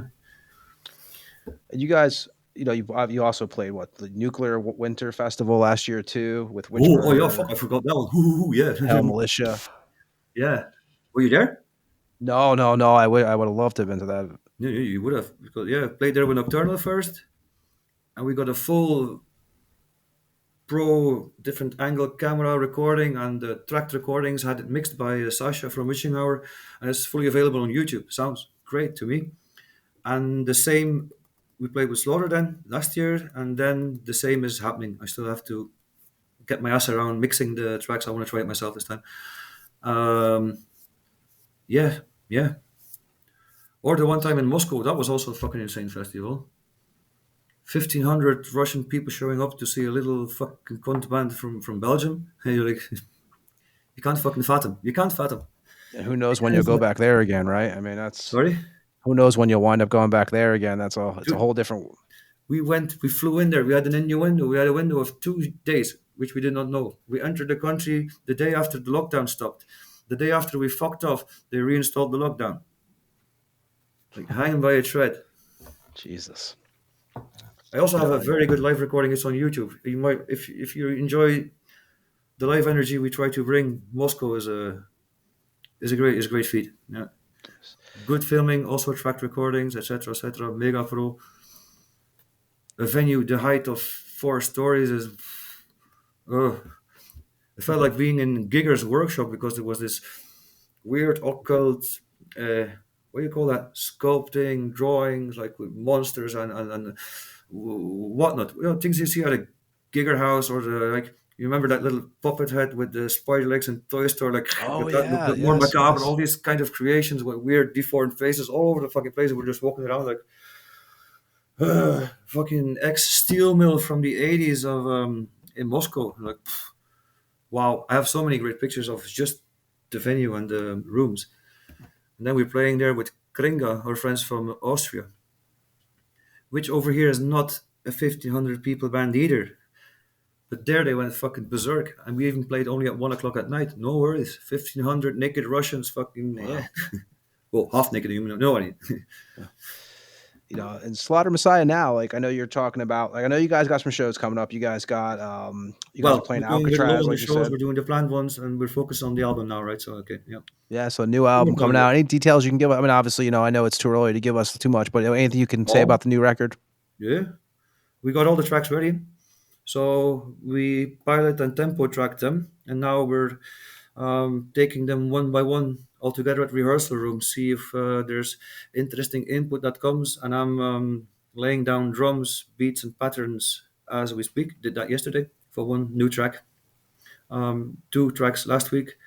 And then I have my little uh, mobile studio. So I've got everything mic'd up and I'm doing demo recordings for ourselves to re listen. Haha, hoppa. And we're well on the way. Very well on the way. Might be a few surprises. Like, see what happens. We got Awesome, man. sleeves. Hopefully, we'll see you back over here in Lithuania too. Um, Talk to Darius. He'll got us back in a second. yeah, yeah, definitely. I mean, I know Darius is a But great guy. I know, after like I the said, they album, were it gets they to were the end over of in the year. Germany this weekend, actually playing a festival with Luctus. And you guys have the 2025 Alcaraz Under One Flag Festival coming in August with Evil Yes. Invader. Then you guys got Subternal Manifestation 4 at the Dome in the UK. So you guys got stuff going on already. Oh yeah, London. That was 2 or 3 weeks ago already. Yeah, that's Oh, the you've already played that show. Okay. yes, yes, yes, yes. Yeah. So They you wanted us guys, to headline over Unpure. I'm like, fuck, can I headline over Unpure? I'm so sorry. Unpure is come. Luckily, they asked us to switch because I would have not asked myself, but luckily did it. We were, oh fuck yeah, let's do that. Let these Swedish legends do their thing. They got the drummer from Gae on the fucking drums. that's Machine. awesome. I would have been embarrassed to play after that. That's awesome, man. But dude, yeah, and when you guys, when the new Slaughter Messiah comes out, or new Nocturnal or new Ancient Rites, man, we'd love to have you back on. Definitely want to get Frank on here one day too, man. Would be awesome. Do it, do it, do it. Let's get him Yeah, fucking love to drunk. talk to You have a him. hoot. Mhm. Yeah, would love Sweetest it. guy ever. You should get Frank and Gunter on the same time. That's That'd what be it's a great, good man. banter. Just And we polish up the appreciate you, flesh. John, giving us your time too, dude. I know, like, we took 2 hours of your night, but I really appreciate you No, coming on no, here and no, hanging out. I've got nowhere to go. From. Fucking ask away, whatever you want to know. I'm having a great time. Got me a It's beer. I'm serious. I'm cool. It's yeah, Easter. man. Fuck yeah. Yeah, it's Easter, right? I know. That's why Yes. I didn't even know it was Easter. Actually, it's funny. I didn't even actually know it was Easter today until No, I last week. realized Till until my sister sent pictures of her kids collecting yeah, garden. They're like, oh yeah, that's now because tomorrow I don't have to work. That's right. That must be why I don't have to work tomorrow. It's a bank holiday tomorrow. yeah. Well, that's how I knew. Yeah, I thanks have to two young kids, and my wife's like, "Oh, the kids aren't going to school next week." And I said, "What?" And she's like, "Oh yeah, it's Easter." I said, "Oh shit." I'm so I get she all the Lithuanian. holidays are all over the place. She You know. Lithuanian. Yeah, yeah. Lithuania went me over. I tell you though, it's What's I've got some Lithuanian friends, but they live in Glasgow, among others. Like Sandra and her sister, twin sister, lives here around the corner in Belgium. Has a Belgian husband, and then there's Sylvia that lives now in London, I reckon. And then there's the boys of Luctus. If you see those cons, oh yeah. I think Darren, go to the Dovidus, Lemmy, go to the Lemmy is and tell them I'm offering you a fucking Jackie Go. Excuse me, a Lemmy. They'll do a it. Lemmy. That's right. Yeah, yeah. I'll PayPal it. Yeah, I just spoke to Dovidus the other day because he has a Crypts of Despair. They're playing the Metal Threat too. That's his other band. They just put out a record 2 days ago, actually. Well, that But that that bunch of guys is also a cesspool of creativity in it. yeah, no, it's Oh, it's cool for me, coming from the States, coming from Tampa. I mean, I'm originally from New Jersey, so I grew up part of the New Jersey other metal side. scene, and then moving to Tampa. That's where Attacker is from. Yeah, then when you go to Tampa, I grew up, you got the Deicides and obviously the bitch. And back in the early '90s when I went there, were you a fan of any of the Florida death metal bands? No, absolutely fucking horrible. It's disgraceful. Don't run with that, sir. I saw your face changing for a little second there, man. No, we're But absolutely. after what you said about Sabbath, man, I don't know. You can say it again. Exactly. Can you handle it? Your ear's bleeding. I can handle anything, really. Yeah. I got Maybe two the kids audience now. can. I've ventilated this unpopular opinion some now and then, and I'm getting how do you call that? Responses like, "Yeah, we understand," and when you say it, well, you've heard a few records, so it's argumented and like, hey, and then the matter of taste and colors, the gusti colori non disfetandum, etc. But yeah, Tampa, Florida, huge fan of Obituary. They haven't played one bad note in their life. What they did, the live in the living room during the COVID fucking thing, was hilarious, as it was beautifully good. Like just the boys jamming, that's And they're with their great shorts and guys, their dude. fucking slippers and all that shit. And Yeah, then they of are course really good guys. I don't have to mention, man. I know all the classic Tampa things. I don't know Is there something in the water? You've got these areas where just everything just jumps out and then bah, it kills. The Florida death metal scene is a good one. The Bay Area scene is, well, I prefer the Florida death metal. But I'm not one. I don't want to compare death and thrash metal. No, you got like the Swedish fucking glam rock scene, man. These sleaze bands that are coming out of their cesspool again. Um, Finnish black metal. I don't know what it is. I never want to stick anything to a location, but you can't deny Something to the there is areas. something to it, and there is Florida, as I said, the little dingling part of the stage that's just being A there, little, yeah. just looking at Cuba like motherfuckers, try and point fucking missiles at us again. There you go, try again, you cunts, man. It's funny because there's so much genres now, right? There's so many different classifications. I mean, it's like, I think I heard what you said that, when you think of like Slaughter Messiah, you like to think of it as like what, ancient death metal or ancient metal. You kind of have Ancient that Level of tag with Death. it. I don't know which one of us came up with that, but I'm like, I mean, you don't want to, you can exaggerate with that bullshit like melodic folk, heathen, blah blah blah, heavy metal. Come on, all right, just an indication. I mean, we're not inventing a style. There's no style called what what did we what did we call it again? What did you say? Ancient Metal of Death. Yeah, Something like that. I don't even know what's called. People now, everyone's like, "Hey, did you hear this kind?" And they start telling me, I'm like, "Man, I didn't know this new style. I didn't know that." no, no, I no, hear all no. these new terms now. For, I'm like, for I us, didn't for us, know. it's not a style. Uh-uh. Yeah. Ancient Death. Probably we involuntarily, not consciously, stole that from Pentacle. But they're good boys. They're good sports. Hey, they Yeah. don't mind. We love them. We're going to play with them soon. Ancient Rites Pentacle. That's going to be one for old time's sake. And We just had Lucifericon here, who's got is that how you got on to me? yeah, That we just had no, we just had them here though. Belgian hair furball here. How do you end up with me? We just had I them feel very here honored. probably about 3 weeks ago. They were Okay. at Lemmy's, at Club Lemmy's. Actually, I had him on the show. I had Rob, who played with Destroyer six six Yeah, six on I here. thought maybe he whispered something in your ear like fucking. No, I mean, actually, so I'm just. I really dig Slaughter Messiah. So, and it's funny because with you, it was like I was actually talking to Yarno from Earn about this. I was like, yeah, I got John coming on because he knows Frank and stuff. And I said, Mhm. I really had to like. They stay What's loose is cool here. about doing this episode, man, because there's not a lot about you. A lot about like there's little things all like around, but there's not like what's cool about this episode is that I think there's a lot of details about your career history, whatever you want to call it, that it's not really too easy to Put find like out there. little parentheses around career. It's such a Career, fancy that's word. why, yeah, because nobody likes the Or word just an career, but idiot winging it with a couple of sticks, something like that. Like, your musical journey. career, fuck, call Neil Peart, call that a career, please. But I feel that's an overreach, man. But I'm trying my best. I'm Yeah, giving no, it all. It all comes from a good heart.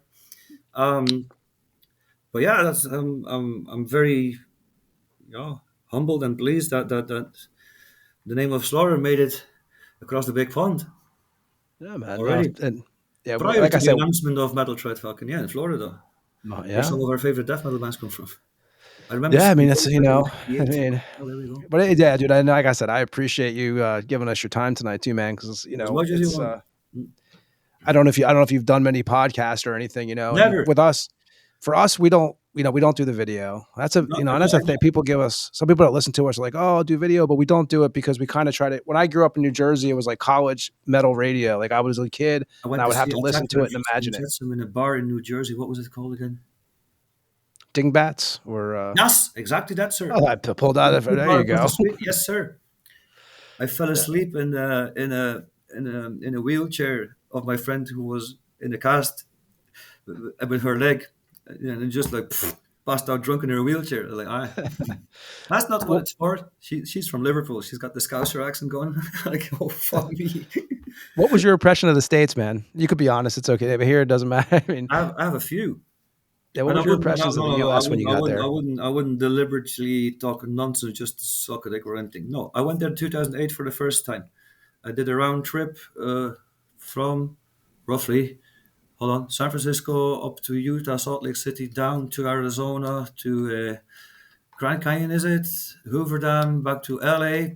partied like it was 87, and then took the coastal highway back up to San Francisco and fucked off. Did that in 3 weeks. Visited the national parks, nature. Huge fan of nature, history and culture. Like really. So for me, it's always great to go to a place where I haven't been, that I haven't seen, but I have read and I know history, I know facts, things that happened, and you're just walking on this territory, and I can see the images before me. You know, Yeah. can see fucking see Mel Gibson run around like fuck one thing the Reds to fucking no. Forrest Gump and All that's oh yeah, that would have been fucking fantastic. That's such a good thing. Do you see like what's his name? Tom Hanks' son is in a band. It's a bit of a rocky band. There's not very metal. It's not aha, but they made a video where his son is playing his dad, just like in Forrest Gump, sitting on the little bench. And the video is actually pretty cute. It's a really good father-son moment. In the check it out. I Have a haven't go. seen that. His other son was the killer. You ever see Dexter? Yes, but His other son was in Dexter, right? He sorry, was the killer. He was one of the killers in Dexter. One of Tom his Hanks' sons. son. Yeah, one of the Hanks sons is on Oh, the Dexter. I need to wouldn't double know. check that, but I'm pretty sure I'm correct. Yeah, it could be. I wouldn't have recognized him anyway. It was one of the murderers on one of the seasons on there. Oh, But all right. Might recheck it because I haven't been paying full attention to Dexter. I have to be honest. Might have skipped a few episodes as well. I'm more into documentaries and history documentaries, accurate ones, not yeah, fucking that Napoleon. What the fuck movie that is? I watch it for the CGI. CGI, go for it. Have fun with the story, but don't think it's the story. Watch Oppenheimer. That's very close to reality. yeah, I've heard about. That's actually why we do. So that's another thing with this show that we do. I'm really into documentaries. So like we do this show like that, which we always joke around because we make these shows that usually last like an hour or two. We actually had Jeff Mantis from Venom on here for 5 hours. I saw that. That's what Yeah, I'm saying. Like, fuck, I'm punching up here. yeah. I'm not I the one mean, who remembers we to had always King listen. Fowley on from Deceased for I think 5 hours too.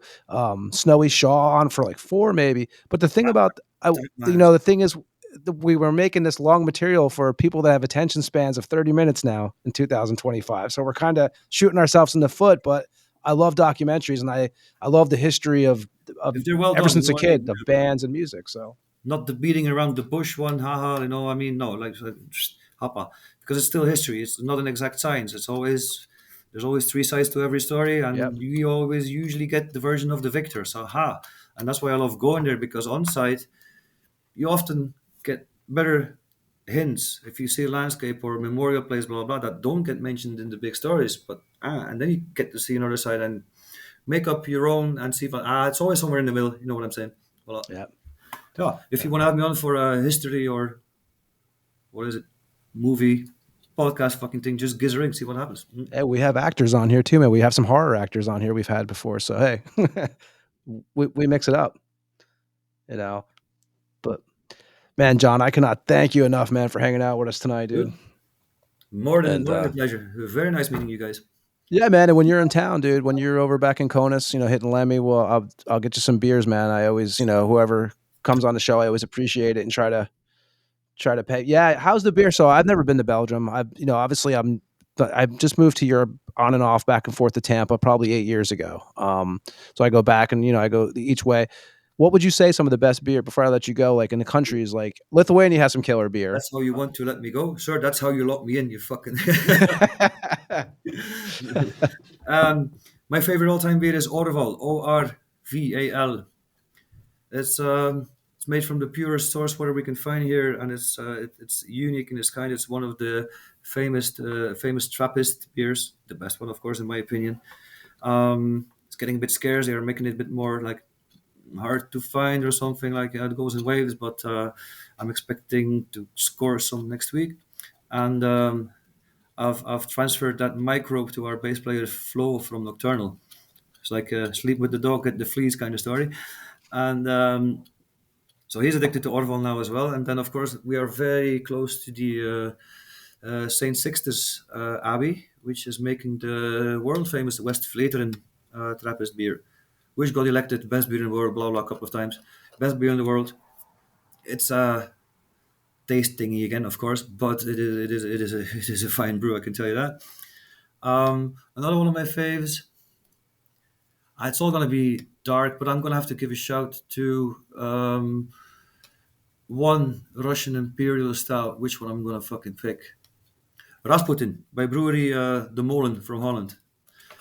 These guys make fantastic beers.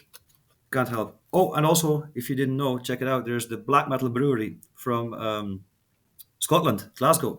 But the man running it is, if I'm not mistaken, even Lithuanian cunt called Jan.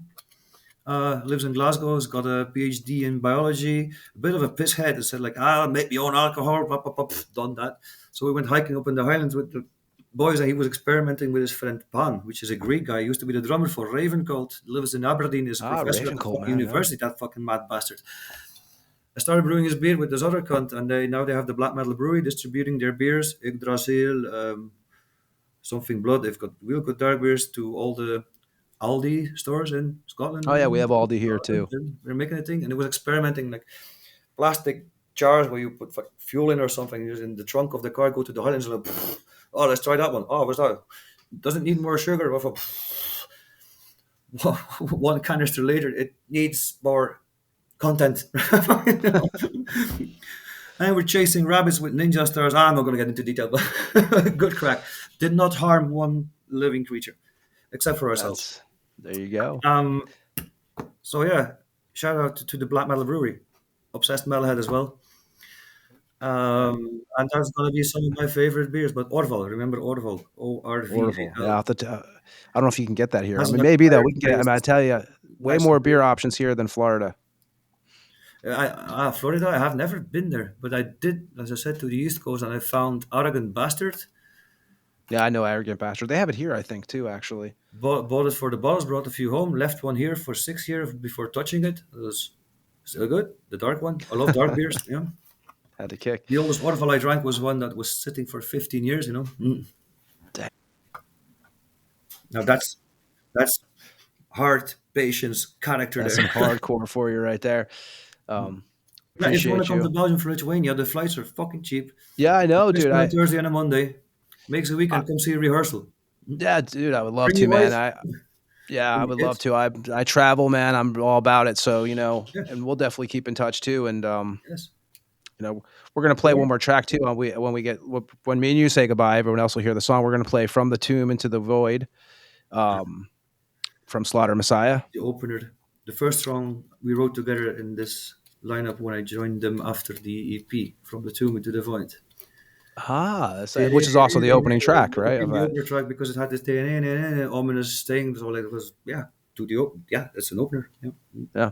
So it's perfect, man. So, dude, me and you will keep in touch and we'll talk again and we'll have you Yes, back on buddy. here, man. And Yep. hope to see you back over in Eastern Europe. Yep. I've got many more stories, man. Of I'll anecdotes. say goodbye to you in a minute, man. But John, again, Yes. dude, we cannot thank you enough. My more than absolute pleasure. I can feel it when passion speaks. I would just want to, if I may, a few words. A greets and thanks to all the people I work with, especially the musicians that are actually more than brothers to me. And that's what keeps it all fucking together. Friendship above everything. The rest will fucking follow. Um, Play from the heart. Play with passion. Don't fucking mind anything else. Money is a made-up thing by man. It's imaginary. Don't fucking. It's got nothing to do with heavy metal and music and passion. And take care of each other and watch your back. Hey, I have a few brews on the way. Hey, That's right. And I know you have like every Friday. You know what I mean? and Slaughter Messiah, they can go to. You have a band camp. Like there's a whole. Anybody who wants to find Slaughter Messiah gear, where can they go to? Records or T-shirts? Yeah, the downloads are on the Bandcamp, but vinyls or anything, slide into my DMs. I'll take care of it. Whoever wants, I'll sort it. All the merchandise is at Frank's place, but don't worry. Contact me. I'll sort this out. Cool, Goes for man. Nocturnal, goes for Ancient Rites. Do I have other merch? No, I don't. I've got a few double hard rock vinyls. No. John, again, man, we appreciate you. And Cheers, buddy. Thank you. yeah, and I'll say goodbye to you here in a moment, everybody else. This is Slaughter Messiah with From the Tomb into the Void. And we'll be back on the Tampa Morgue after this track.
And that was Slaughter Messiah with From the Tomb into the Void, From the Curse to the Pyre record.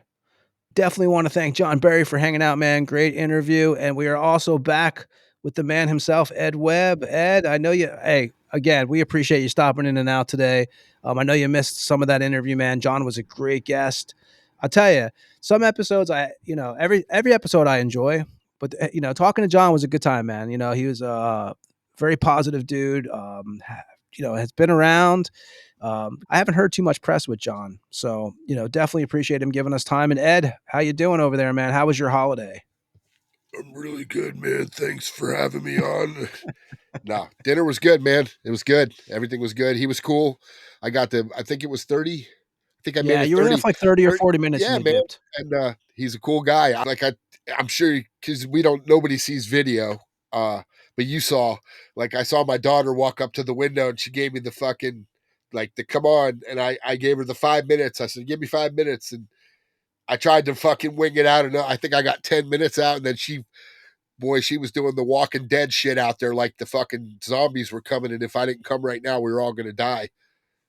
So Dude, yeah, it was. I had sucked. I had to leave, but it was really just up to where I left. Sounded killer. I will listen to this one because I missed it, but it sounds like there was some good information that oh yeah, dude, that it was was a thrown out. blast, man. It was a good time. John was a great guest.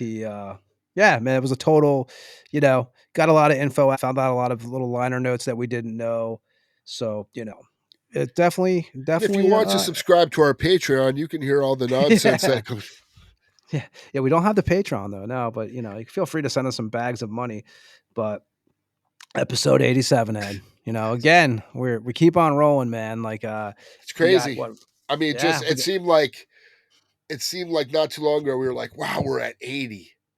I remember when we were at 50, we were like, fuck yeah, we're at 50. And then it was 75, and we were like, fuck, it's almost like counting quarters. Damn, we're a yeah. quarter away from 100, and now we're at 87. I mean, it's like we're, it's amazing that, like really before we know it, we're going to be at 100.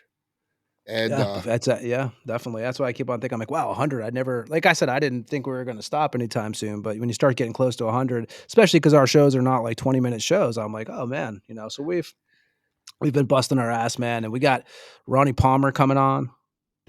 listen, guys, if you want, I'll come up with fake stories of shit happening to me if it makes you happy, and I'll just get mad.